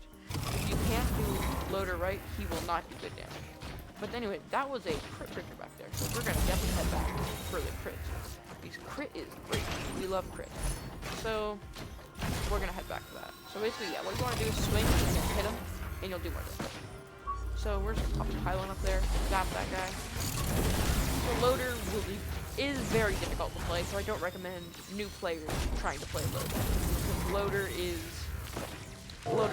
difficult to play, so new players should probably stick with easier characters to play instead of Loader. Because Loader, I'm using his variant ability, which is Thunder Punch instead of Boom Punch. So it's just like a better version of the Boom Punch, which is like, so it does like thunder everywhere instead of just like hitting a boom, which is better. So yeah, that's why I'm using that. If you guys are wondering what that was, and you can use Loader, that ability you have to unlock it. So you can't just start with it right. You gotta actually unlock it. So yeah, let me just take those guys. Attack speed is not that great on Loader, though. There's something called Backup Magazine is one of the best things on Loader. More swing, and more swing, more damage. Faster movement, more damage. So anyway, I think we should just head up to the teleport. I'm not gonna print any crit, I don't think. Crit's not that great out there, actually, now that I think about it. So, bam, teleporter activate, and take this guy out. It's gonna be double this time, so let's just stick around. What we can do is just swing around and back him up. You know, he can't hit us with his, like, killer ability while we're doing it, so he just kind of swing around with him. And we can bite damage. So, and we can't even do anything about it. Unless we do that. So we just fell off, that's fine. Loader is a very tanky person. He's a tank. He has a lot of HP. Except for the versus the most HP multi, Loader has the second most HP in the game. So if you look at somebody tanky, Loader is your guy. He's quite. So a great tank character. And we got the boss drop Titanic Neural, which will boost our health and regeneration. Great, because Loader has no innate regeneration, which is going to be helpful then. Now that we have actually regeneration.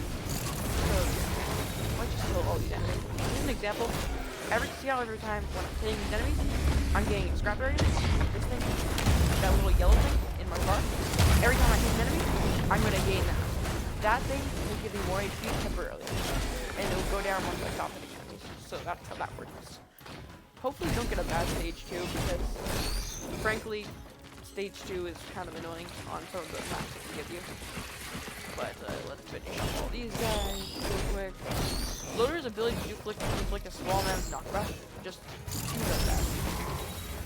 that. By the way, I'd like you guys to know that uploading, I'm not going to confirm. I did say I would upload once a week. That's not guaranteed. That's my plan. But if it gets too difficult, I'm not going to do it. So that's what my plan is. But if it ends up like being way too I get burnt out from it, or it's too time consuming, you may see only bi-weekly uploads, which is hopefully fine for you guys. But it's too time consuming, you guys are only going to have bi-weekly uploads. But for now, we are sticking with weekly uploads. Oh, and we got something that says, I'm not actually too sure what it means by the ground beneath. The ground begins to shift beneath you. Not too sure what that actually means. So,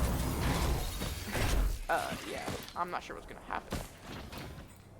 Also, maybe I'll try rolling these pots because, hey, you know what? There's a pot here, and there's an easy roll we can do. So basically, what you gotta do, you gotta push the pot. This is very time consuming. You gotta push the pot, and the thing broke. Never mind, we're not doing pot rolling because this guy broke. So if an enemy hits the pot, it breaks, and you can't do the pot roll. But basically, you gotta put the pot on this, and it'll push down. Too bad you can't with that.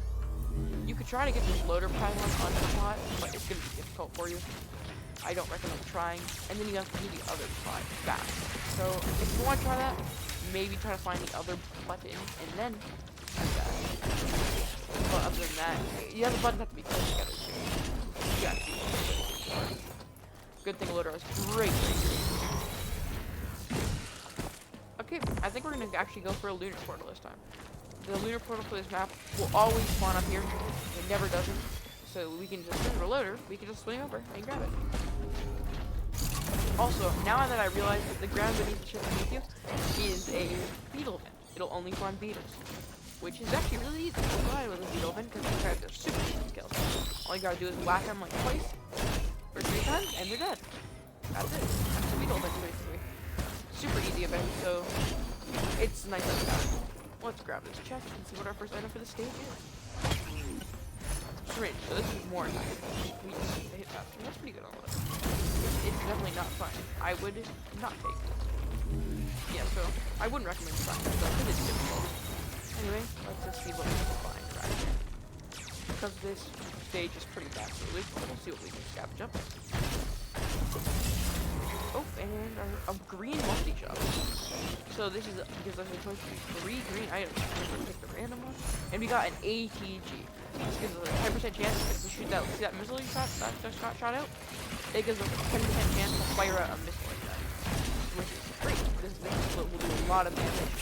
And it's very, very good to have. The missile is strong. You have to get a decent chance of progress because it's only 10%. Always will only be 10%. You can't increase that.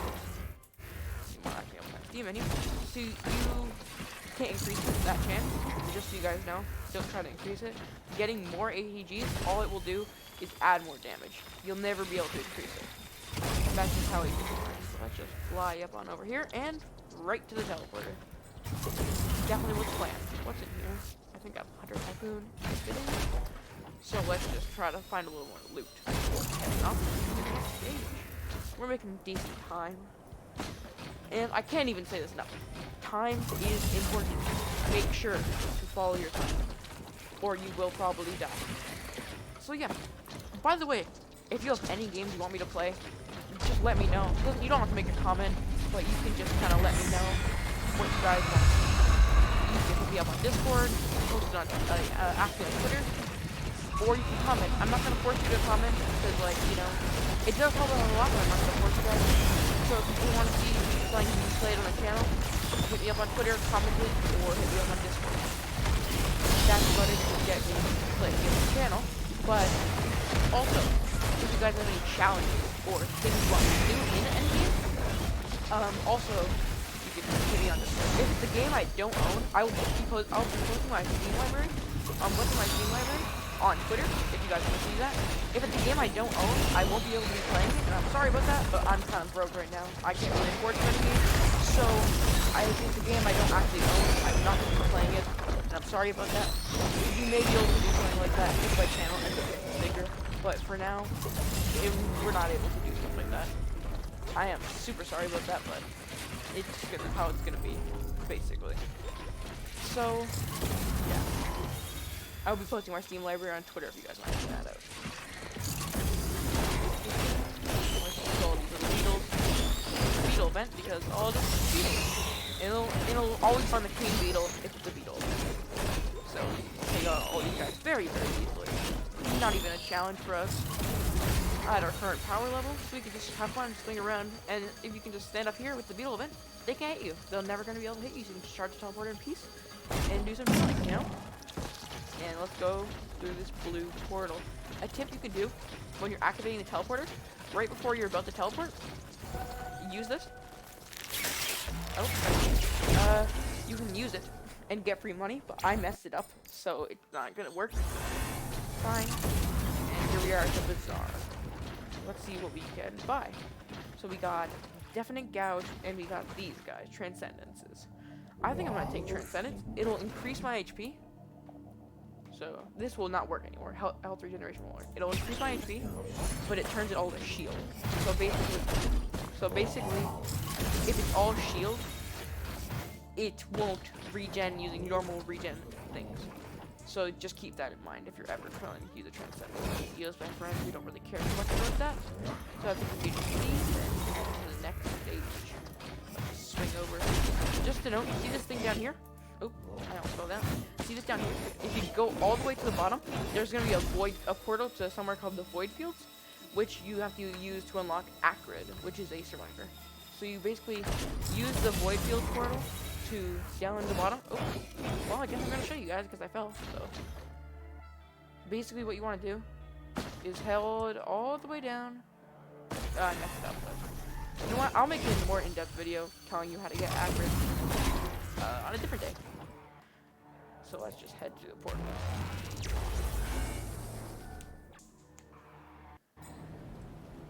Cool, cool, cool. We're in the next area. This is another stage 3, which is nice. Unlike all our other stage 2s. We're only been doing this on Melee Survivor and Red, so this is cool. Here's the Transcendence works. It'll regen over time, so just don't get hit, and then it'll regen all your HP back. You can just jump around, not get hit, and the HP goes all the way up, which is great.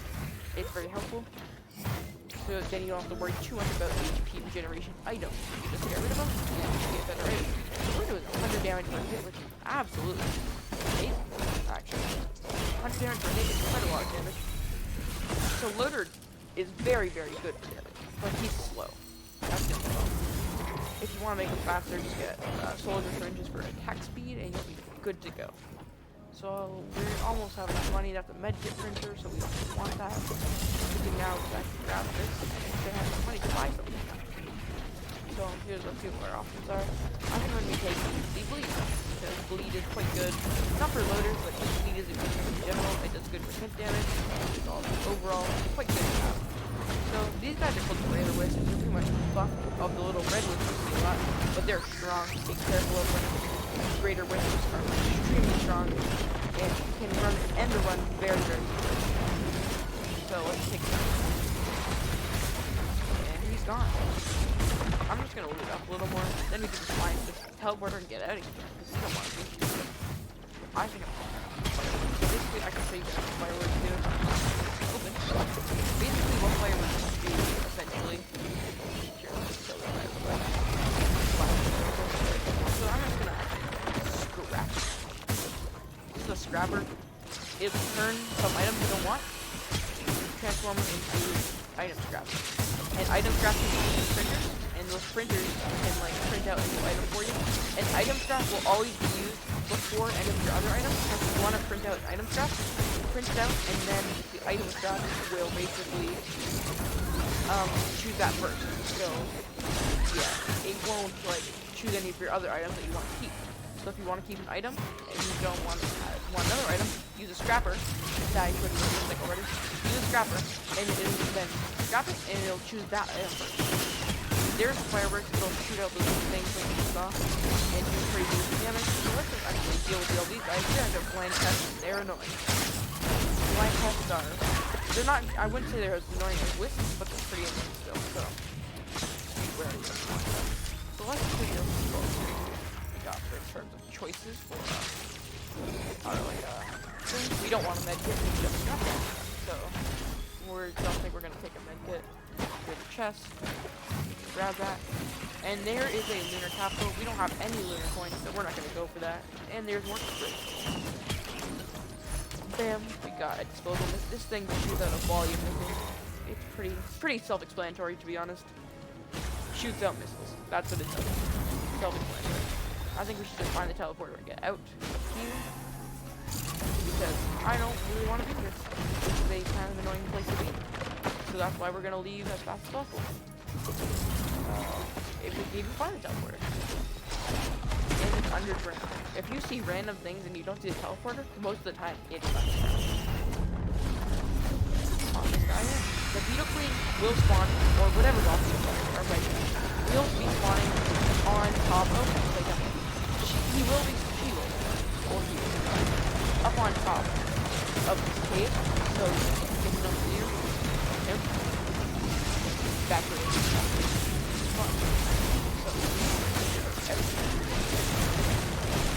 We have lots of things there, and we don't want to fall off.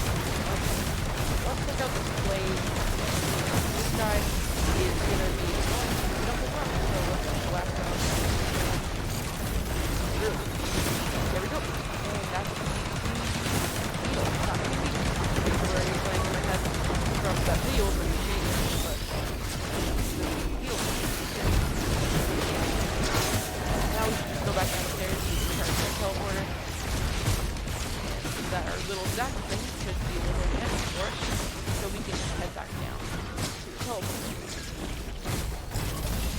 Here we are. We got a ukulele as our item. Ukulele is super good. It'll basically make any other enemies here. It'll chain a little chain thing over to all the other things here. 25% chance to do a chain. And almost in a second we can do it from. So the ukulele is right down. Great. Let's just pop out our missiles. Guys. Missiles can proc more missiles. If you were curious. Yes, missiles can proc. Yeah.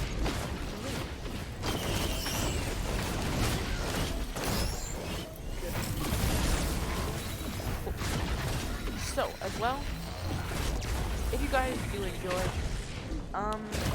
and want to see more cool content, similar to this, not same games, but similar type content, kind of uncut gameplay, check out my friend Random Canadian.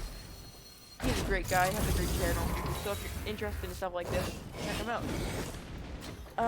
He will not be playing Solid Risk of Rain 2, but he will be playing Minecraft. He's playing a lot of Minecraft, as well as he does sort of uncut, or not fully uncut, but he does sort of like less heavily edited gameplay similar to this. So, yeah, check out if you want to, you know, support a friend of Anime Does. That's a breath of the trap. So we got the stage. It is Siren. These stage, basically what you can do here is break a bunch of harpy eggs and they'll spawn the boss. And if you're able to kill the boss, then you get a free red item. Completely free of charge. It's very good. Every stage 4 will put you a free red item. So once you hit stage 4, you either have to buy the red item or you can unlock it by killing the boss. It's either one. So there we go. So basically, we have to kill the boss, get the free red item. That's the situation we're gonna try to do. Let's just head up around. They also have jellyfish, the most annoying enemy in the game. These guys are sick. And we got our first backup egg. On this gun, on loader, backup eggs are almost backup eggs will make your run so much easier. So you can basically use the grapple ability twice. And I think that is a one in bag. In Eclipse, or not Eclipse, in Monsoon, bosses could just spawn without you actually doing the teleport, so they're just bosses like around. And that's just how the game is. Very nice. So you have to take out the boss real quick and deal with him. Oh, he's doing an explosion. This is called a vagrant explosion. You dodged it just in time, but a vagrant explosion is going to do a lot of damage. Avoid at all times. If you don't avoid it, you're probably going to die. So you have to take out all the bosses around the map. Just to do it. Oh, he's doing it again. I'm gonna hit him. It didn't do that much damage because we have shield. But if we wouldn't have shield, it probably would have killed him. So now we can leave him alone and find a good. So this is another backup egg. I'm going to use my printer on this. So here I make an example of how these scrap. So basically, it's simple. I scrap in first. There's the scrap. It goes in. And bam! We get another item of our choice. So half an item in the printer. You can also get the chewed item. That's kind of and we got a red item. Or not a red item? No. It's a, and so here are the, here's the place that harpy eggs spawn. We can get one to spawn here. We can just leave. Well, harpy eggs are small nests with blue eggs in it. And they hide in small spots under here. Something like small spots that would be hidden in most locations. Yeah, there may be a harpy egg around here somewhere. That's why we're checking. Let's see if we can find it. Doesn't appear to be a harpy egg over here. So, and grab a chest, go at it because we don't want to miss any chests. Grid items, good run. This is the farthest run we've gotten so far. Especially on loader, which I'm not even that good with loader, but you know what? The farthest run we've gotten, I'm not gonna complain. Long run, far runs are good runs. So we can just keep going. Maybe we can beat the final boss. The final boss's name is called Mithras. Mithras is quite difficult, especially on melee survivors. And he'll steal your items from the last phase and use them against you. So be very wary about some items you pick up because you could steal those items and use them against you. We just saw a harpy egg there. Too bad we fell off the map because we could have gotten it. So we may be able to make it to stage 5. I may just skip getting the free items. Because if we die to this boss, it'll be kind of unfortunate. So as far as I'm done, we want to get to Mithrix, right? Because I know you guys probably want to see Mithrix. He's a cool boss. Hopefully he did a fantastic job on Mithrix. So I hope we can get it. If we can't, that'll be, I guess that'll be what it is. Hopefully we can get it. So here's the first one of our eggs. Basically, these eggs, go attack them and break them. And you gotta break a few of them to summon the boss. Alright, see another egg over there. So, breaking up the boss is summoned. He is called, I forgot his name actually, but you know what? That's okay. Who cares about his name? I think he's called,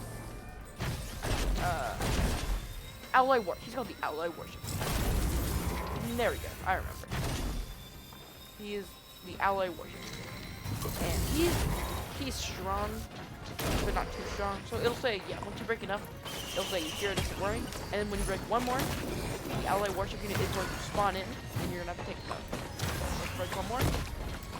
The warning goes loud, and the ally warship unit dies. So here's the ally warship unit. His title is Friend of the Vultures. And we're gonna try to take him out. To the left. He's strong. Be wary. He is ally warship unit with a lot of probes. Very annoying probes, and he's a strong boss. Oh god. Yeah, this boss is strong. And he's not playing just off that. He's a strong boss. Look out his probe. His probe is destroyed.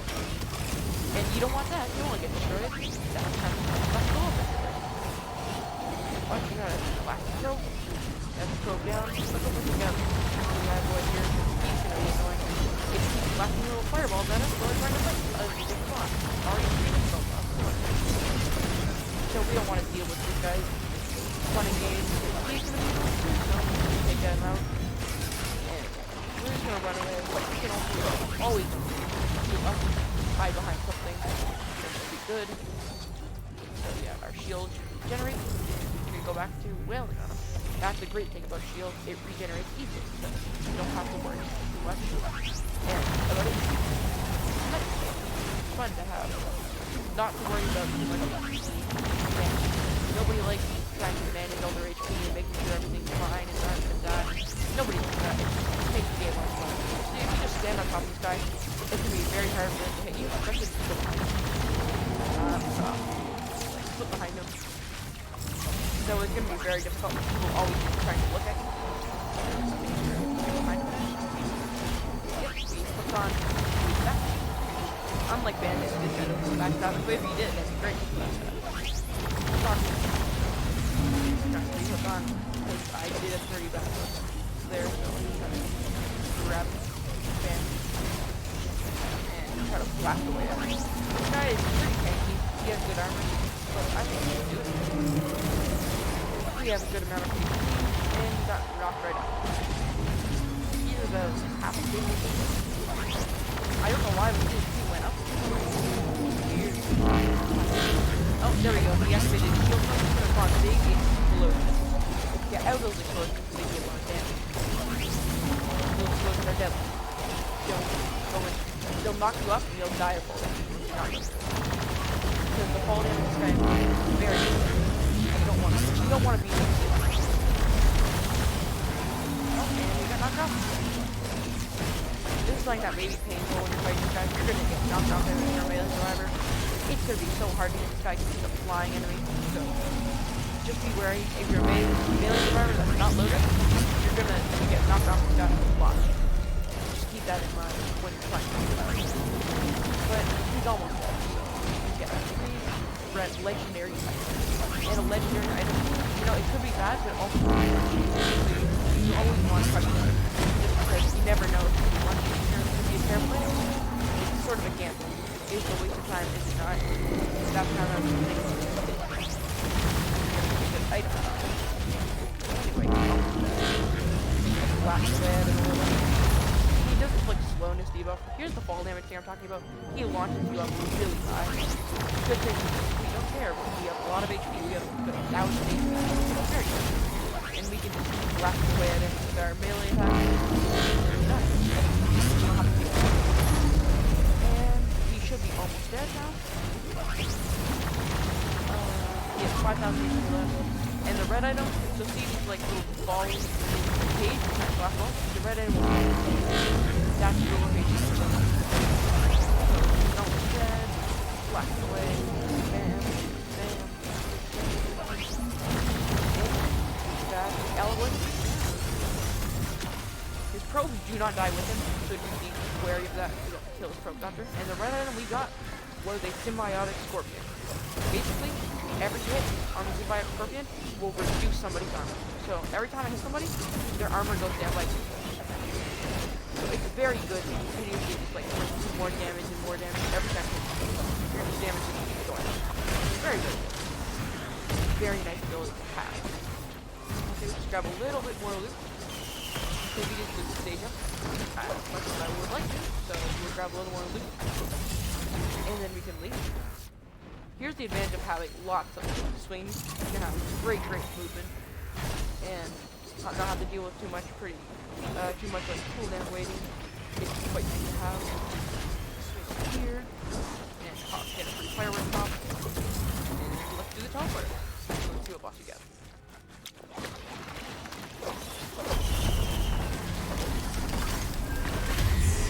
And it's the Wandering Bag.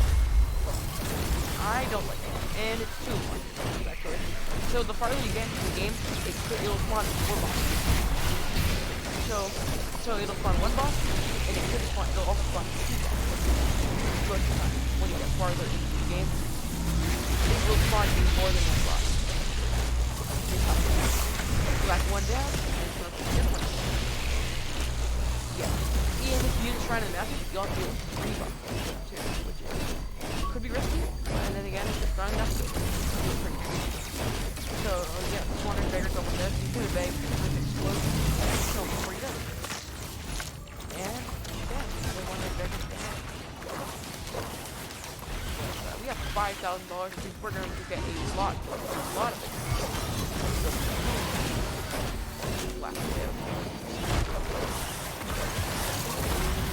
Also, by the way, just saying, this is Risk of Rain 2. There is a Risk of Rain 1 if you're interested in a full platformer game. That's what Risk of Rain 1 is. Risk of Rain 1 is a pixel platformer game. So if you guys like that kind of game, Risk of Rain 1 may be the game for you. So make sure to check that out if you guys do enjoy that kind of stuff. So, it's a pretty fun game. It's not my forte, but if you guys enjoy like retro type games, it's so, yeah, I think we're gonna grab Big Damage with it. You know, it'll do some damage for us without having to deal with it. And we can also grab some drones too. Very nice. So we can go here, wait to charge the teleporter, and come back. This guy over here called an equipment drone. He will automatically use your equipment for you, so you can give it to him, and then he'll use it for you. So I'm gonna give him my missile. He will automatically use a missile for me. So every time there's no cooldown for the missile, he'll shoot out the missile, which is very nice, which is just like automatic missile pretty much. So that's nice. And now we are on stage 5. Stage 5 is called Sky. So Sky Meadow is the final stage before Mythics. Before Mythics stage, which is Moon of Mythics. So we're gonna try to get a Mythics skip item. So a Mythic skip is basically, or it's not called a Mythic skip, it's called a pillar skip. A pillar skip is basically, you can skip charging pillars, and actually just skip straight to pillars, which is very nice. You don't, pillars are super time consuming, super annoying. So you don't really want to do pillars, which is why we're going to try to get some, either an eccentric phase, or we're going to try to also get Ormus. Those are the 2 items you can use. You can also do a jumping glitch, which is kind of annoying, but you could technically do it. It's very annoying to pull off. So, I think it's probably going to be a Grandparent as the boss fight. Yeah. Grandparents are basically higher versions of the enemy parent, which is like a teleport. The Grandparent is even cool. Great, cool design. There's a lot of fractures. Sky Meadow will pretty much spawn almost every single item. So be wary that you'll see most items, you'll see everything. Sky Meadow. Let's see if we can open this chest and get another red item. Some red items on Mythics will take, and then it'll be bad for you because you don't want a bunch of red items that will, like, say, like, a Colonel Drone will literally give Mythic free jump attack. And you don't want Mythic to have free jump attack. So if you get that item right before Mythics, yeah, you don't want that. That's a bad thing. So let's see if we can get a few more items. This is the best place you want to loot, and, you know, get some loot, this is the place you want to loot because it has the most amount of things. So you can just loot up here. If you're going to spend a lot of time looting up here, that's the best place because all the other stages are way less. You want to loot up? And here's a duck. And then you do that twice. Split. So you can that's how we do it. We're doing very good run. I wouldn't say it's a god run, but you know what? We're doing great. We're not dying, so that's you don't want to die. It's a run. Oh, and our drone may just die. It's bad. You know what? Let's take out all of these annoying traps. Jump up there. Wail on a little. Your main damage is going to be the Thunder Punch. It basically will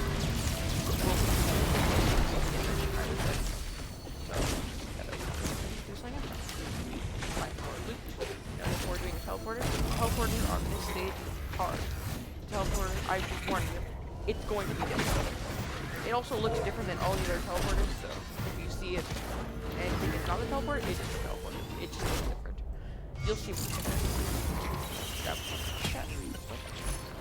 Touch slow.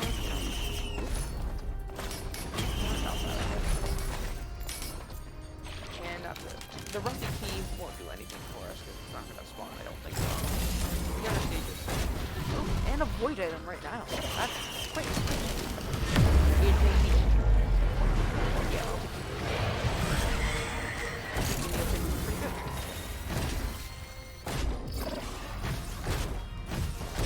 Grab up here. There we go. The bleed wasn't doing much, so I think we're ready. Going. Man. Who's it gonna be? I mean, that was right.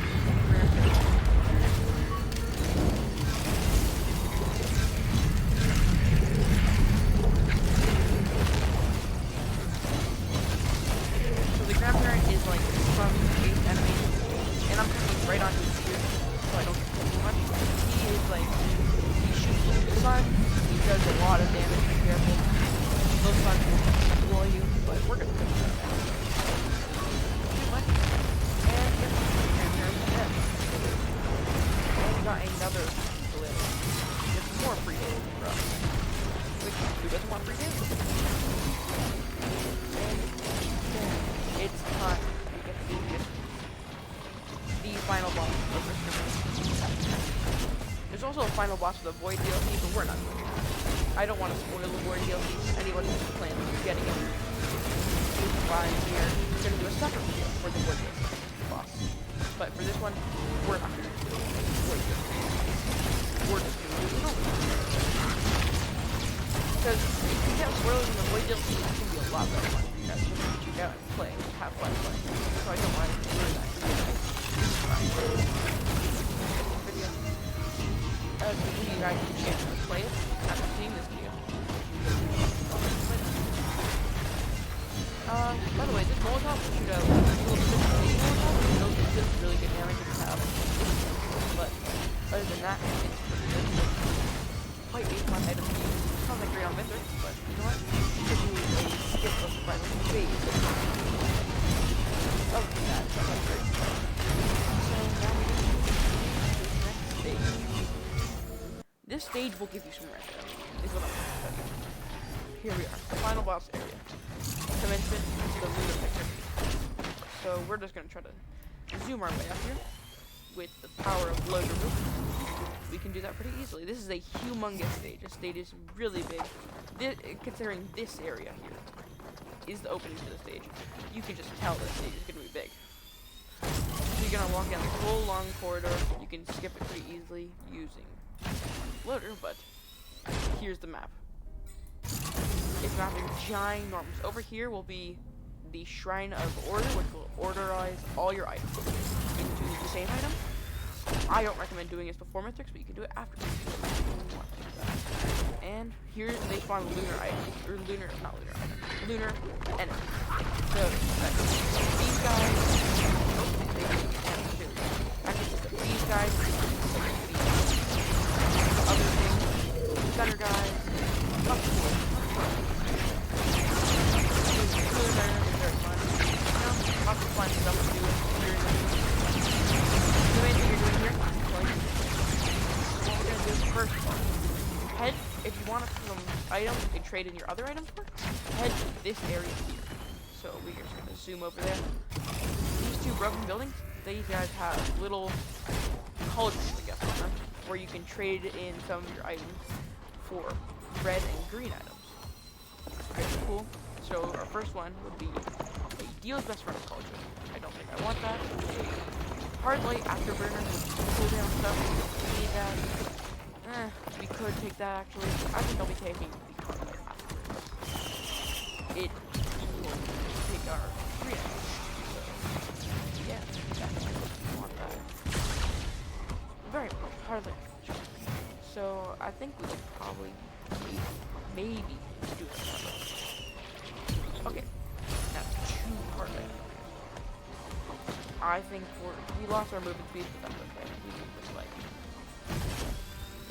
this. Now we have 5 charges of our. This is. Let's see how far we can get actually. We didn't lose any attack speed. Great, we lost our attack speed. So this is the mythic ship. We're just skipping the pillars completely. If you want to see the pillars, you can check out the video showcasing them. They're not that interesting, quite boring. Not, I wouldn't say worth doing at all. But now we're here. He's going to spawn in right in the middle, and we're gonna fight him. Let's do this, Wither. There he is. Let's do this. So what you want to do is wait to get fast attack. So basically when he falls down like this, go ham. Start blasting. And when he's done, you know, try to get some like good damage in when he's like his attacks are fast, but after he uses them, he gets very like he'll stay still for a very long. So after you stay still, try to attack. So like see, stay still, wham. So yeah, that's you'll do some cool other attacks later. He's gonna jump back to the when he does this, he jumps back to the middle, he'll pause, or you gotta jump to the middle. He also will shoot stuff. Oh yeah, he does a lot of damage. Saying to get hit by attack, you're going to hit a stupid amount of damage.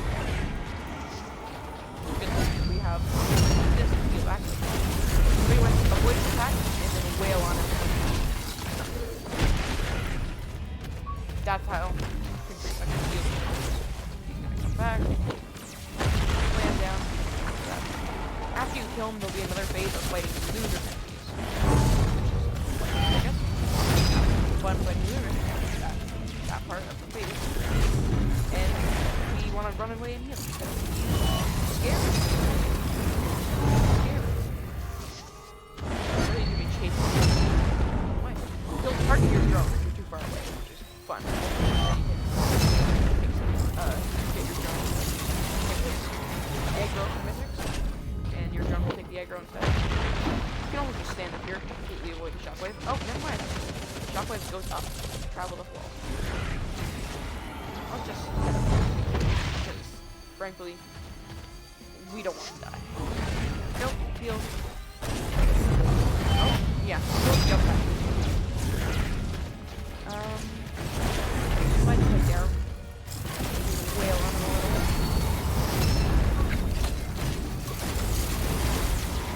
Our drone can get some nice hits. Just try to jump over this thing. It will end eventually. So like it won't go out. It'll stop. If you go right into the arena, it'll go out of mythic. I guess hit rate for that. Go. You can use this ability. After you use that, wail. So pull after you use that ability. Because that ability is what inflicts like pretty much. He's gonna stand still for a very long time.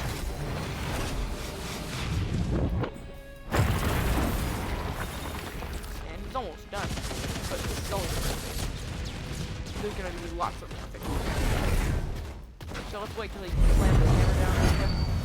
And oh, never mind. He's gonna actually go after our drone. And he's gonna do that now. Oh, that. That'd be unfortunate if he did it. So he has 48 heal-ups to take it to wait, 40. Which means his armor is getting decreased by 100.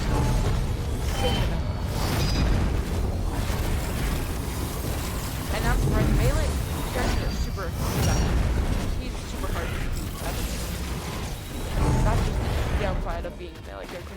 You're gonna struggle with it. That's how it is. There we go. So that's the first phase done and done. Here's the Lunar Chimera. Lunar Chimera is one left of lunar enemy, and you gotta kill them. That's essentially It's very simple. Yes, pretty difficult actually. Sometimes it's actually hard to see actually. Because you have these little annoying drone guys, and pretty annoying. You can just latch on. Loader.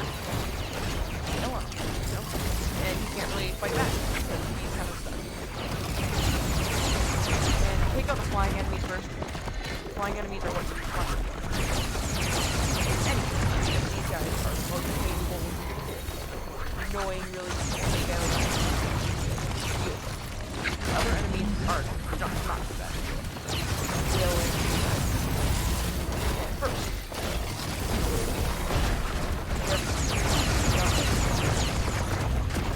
Another flying enemy.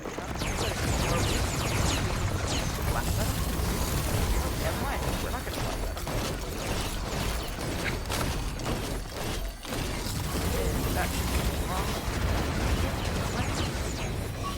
Once you get spinning too fast, you may want to hop off him and go back on. Otherwise, now we can go for the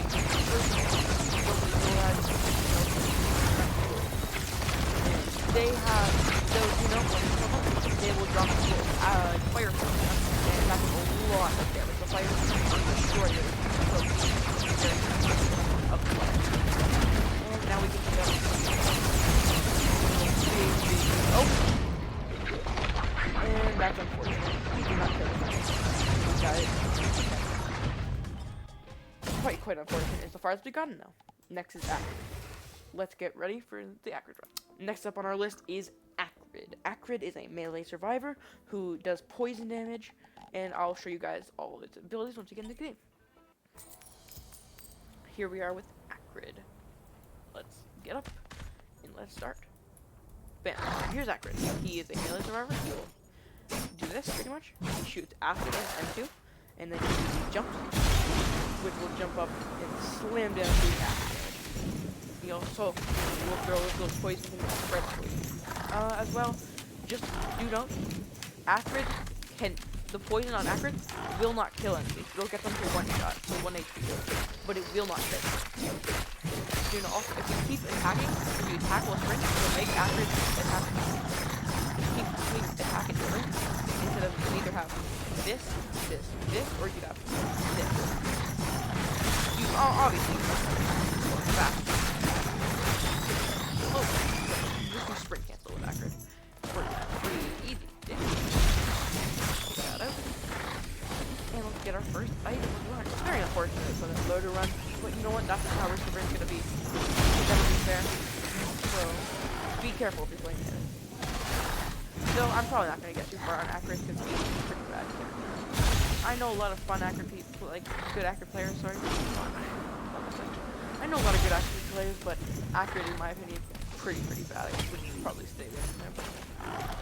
But if you really do desire a cool poison melee character, cool poison up, you know, go for Acrid. I'm not gonna stop it. Acrid is a fun character to play. He's not very great, but he's pretty fun to play. Let's just grab this chest. Bam bam. And we'll throw it.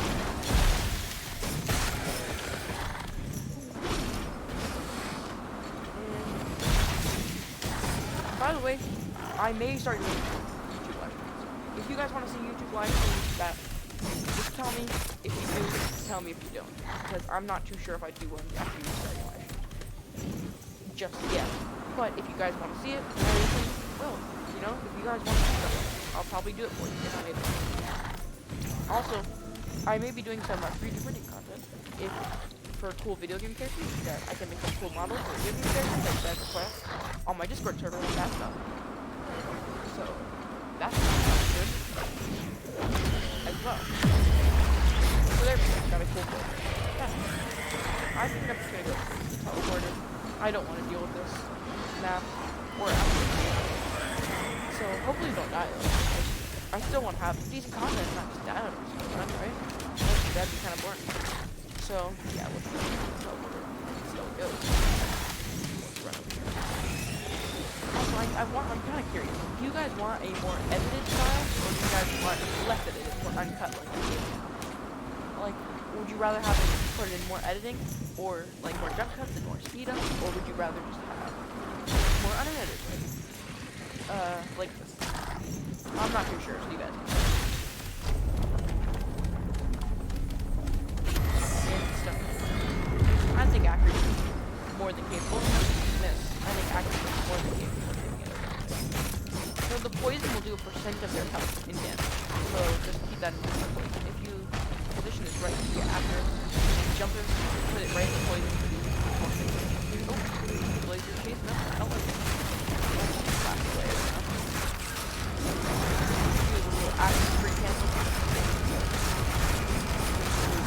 Great. It's great. Actually. So yeah, the active sprint cancel.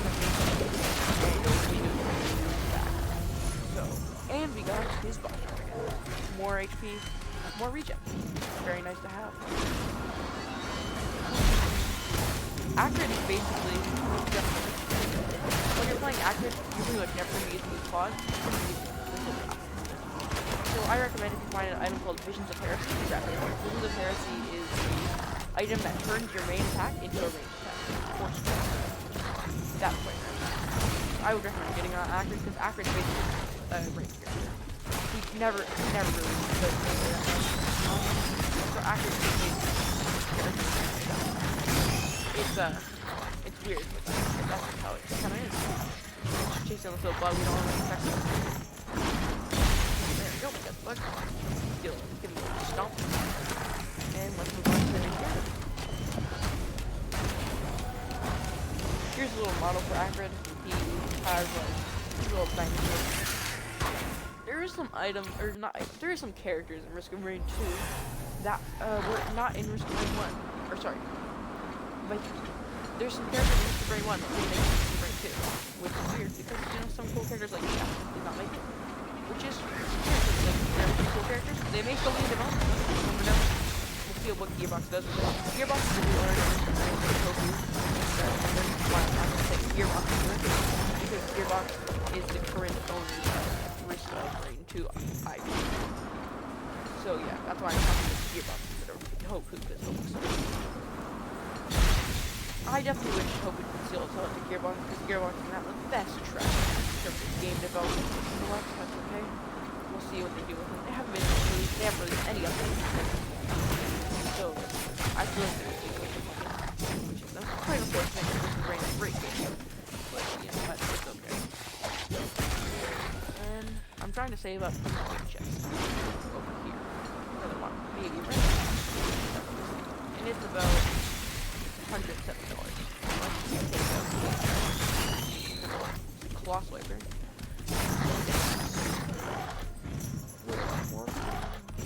Swipe my claw.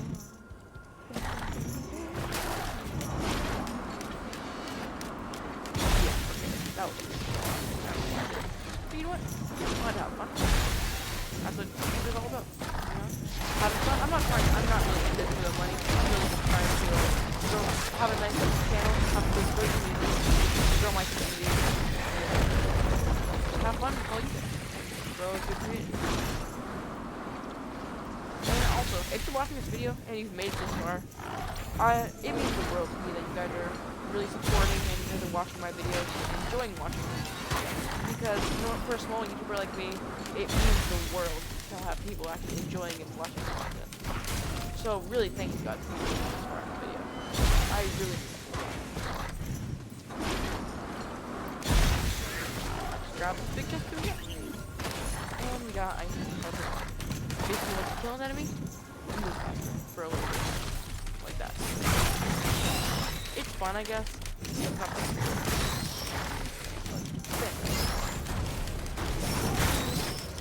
This loader run is going to be a very long run. It's about 44 minutes long. So it's going to be a big segment. I'm going to try to segment up the video. Some segments in. Pretty uncut. Good stuff.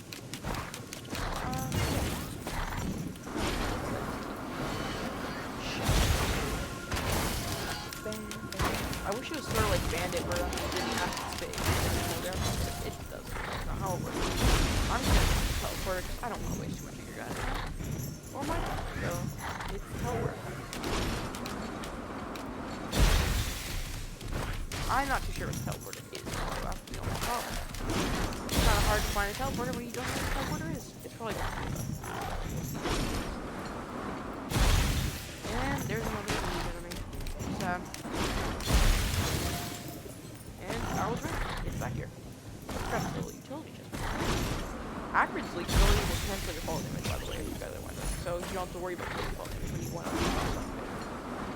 Just so you guys know that. In case you think you're gonna take fall damage, you can pretty much just leave off anything. So let's go. Play Doom. My worst enemy. You killed me so many times. Not today, I killed the Doom. Or maybe not, because I'm playing a melee survivor. I'm probably gonna die. Melee survivor. Oh god, yep. That's what I thought was happening.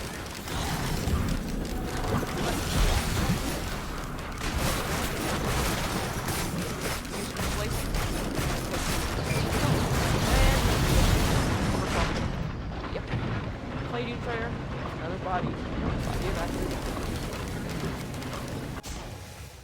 Next up, Captain. Captain. Here's the Captain run. So Captain, I will explain once you get in. First thing to know about Captain. Basically, he has this. You can charge it up for a more condensed shot, or you can just click it for a wide shot. He has a taser with a stun, and also reset your shot cooldown, so you can go like this. You can be shooting it, right? You're just shooting the shot, and you can just go boom, and it'll reset the shot cooldown. So see, I'm shooting, and mid-shot, I just go boom, bam, boom. I can shoot a bit faster. He also has missiles that fall down from the sky, and they'll blow up people, as well as he has healing beacons. I will actually show you health. They don't wait for per level. There's 2 healing beacons, or two of the beacons you choose per level. I'm usually using my healing beacon, but it doesn't really matter which beacon you choose. It's up to you. There's hacking beacon, he has an item for you, and there's also other things. But that's not good. But new item, you also get a free red item called Defensive Microbot. Shoots down projectiles for you. So you can't take, see like this little laser? This laser basically can't see these guys trying to shoot fire with me. My Defensive Microbots are just breaking the fire. Well, I made the fire right here. Okay. He's very good at proccing. He uses all these shots. But yeah, he also has a pretty good ability. So if you shoot at a taser, it will stun. That's what a taser would do in real life. It's done. Let's okay. Bam.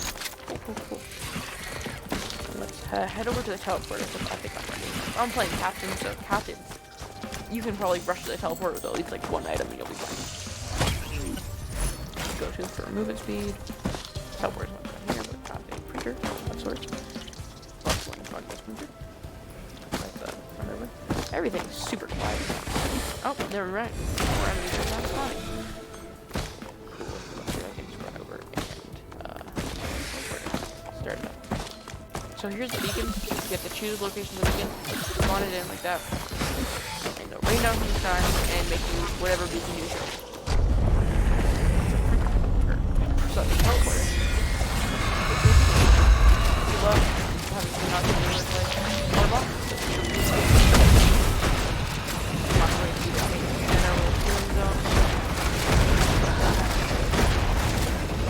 Our healing zone will be there. No wait. Oh, they may actually kill me. You know what? I take my word back. The Captain's already dead. Oh man, I suck. Here's a void. The next thing is a void DLC called Railgunner. Railgunner is a void DLC person. So we're just gonna get right into Railgunner. I'll explain how everything works when we're in the game.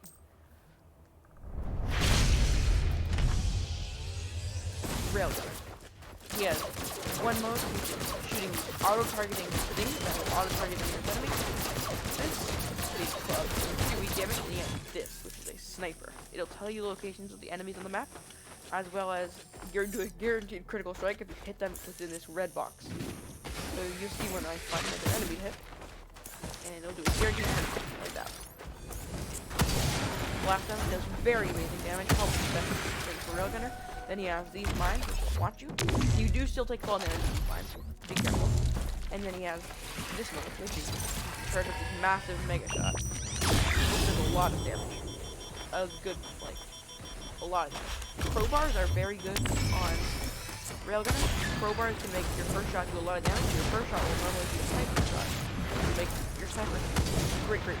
Crowbars are great for it. If you see a crowbar, always grab it. A crowbar will carry your gun. And there we go. Yeah, we get 2 shots don't type. Railgunner is a powerful character. He is a DLC character, so you can't just get this character for free. You gotta pay to get this character. Just gonna put that out there in case you guys are like super hyped to play this character, if you don't have to do it. Another thing about Railgunner, if you shoot this towards the ground, it'll make it falls down slower and cancel the fall damage. So if this makes you fall down slower, it can take less or you can cancel. Which is very cool. Launch them up, use that, make it fall down slower. Just grab this pin, head back over, and try to find the teleport. Before grabbing some good loot though.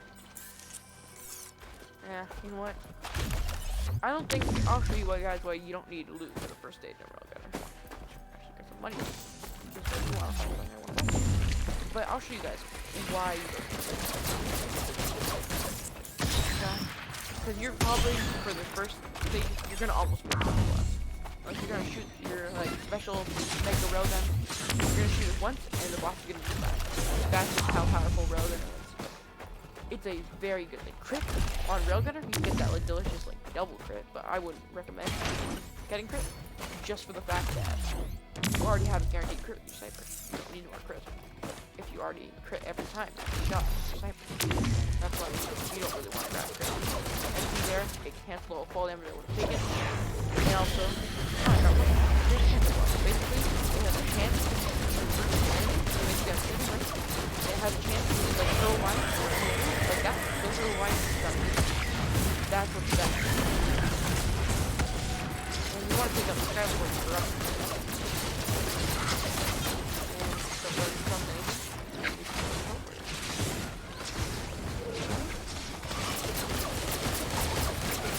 Yep. Also, that cover has a 50% chance to block a hit. It's unaffected by luck, so it's gonna go up about 2% or something every time. No, I think it's like 5% actually. Every time it's hard to get. So every time you get a new one, it's gonna go up 5% chance to block. So it starts at 15%. So here's like this wandering beggar. What you want to do? Just charge up your railgun, and there you go. That's most of the boss already down. And then you gotta reboot for a while after that, which it has like a little reboot system. Which it's not too bad. There you go. Alright, well it's solid. Kill a beggar. By the way, this railgun, so we can do shit. Here for all these enemies. And whack them all. And then you have to wait for all yours to come back by rebuilding, and then you can kill them because it's and recommend some big speed towards enemies if they're weak. Oh crap. Well, I guess I'm weak. Okay, that's the end of the Railgunner run already. Man, we are so bad at this game. Next up is a Void DLC. Last run of the day. Last run of the video, actually. It's not the day for me, but last run of the video. It's gonna be Void Fiend. Void Fiend is a Void DLC survivor. I will explain all his moves once we get in. Bam. He, first of all, has this ability, which is it instantly travels across the map. Like instantly, the hit scan ability, it shoots that. You also have this little corruption bar you see beside me. Basically, you can use that corruption, 25% of it, to heal. yourself with this ability. You can also heal this ability to charge up and shoot the ball. He has an ability that shoots upwards. So you're wondering what happens when the crafting gets the full, right? So let me show you what happens. Basically, right here, you get it. Some people do it by accident, some people just want to do it. It'll turn into a new mode. This new mode is more powerful than the original Void Fiend mode. It'll turn into a closer range but higher damage ability. So it'll turn you red. Red into a beam instead of a laser, like single Lego. You get instant charge ability like that. You get a forward dash, and when you can damage yourself to get more corruption to stay in this mode longer. That's all the abilities for that. And then when your corruption runs out, you turn back. So that's how that works. That essentially what you do. If you don't want to transform to that form, you just want to stay in the normal form, you just keep going like this, healing even though you don't take any damage, just to stay in the other form instead of the normal form. So yeah, that's pretty cool. It's like a little nice thing to do. So let's check out some loot. Blast everything else in the area. We've got some loot. Eventually you'll be able to just one-shot stuff with this beam ability because it's not teleporting now.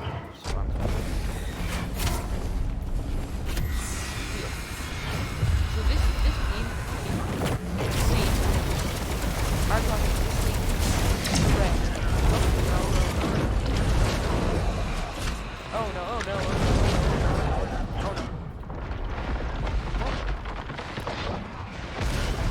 That's it for the video. We've done every single character. We have done all of these guys. And I hope you guys enjoyed watching the video. I hope you guys had a good time. And that'll be it.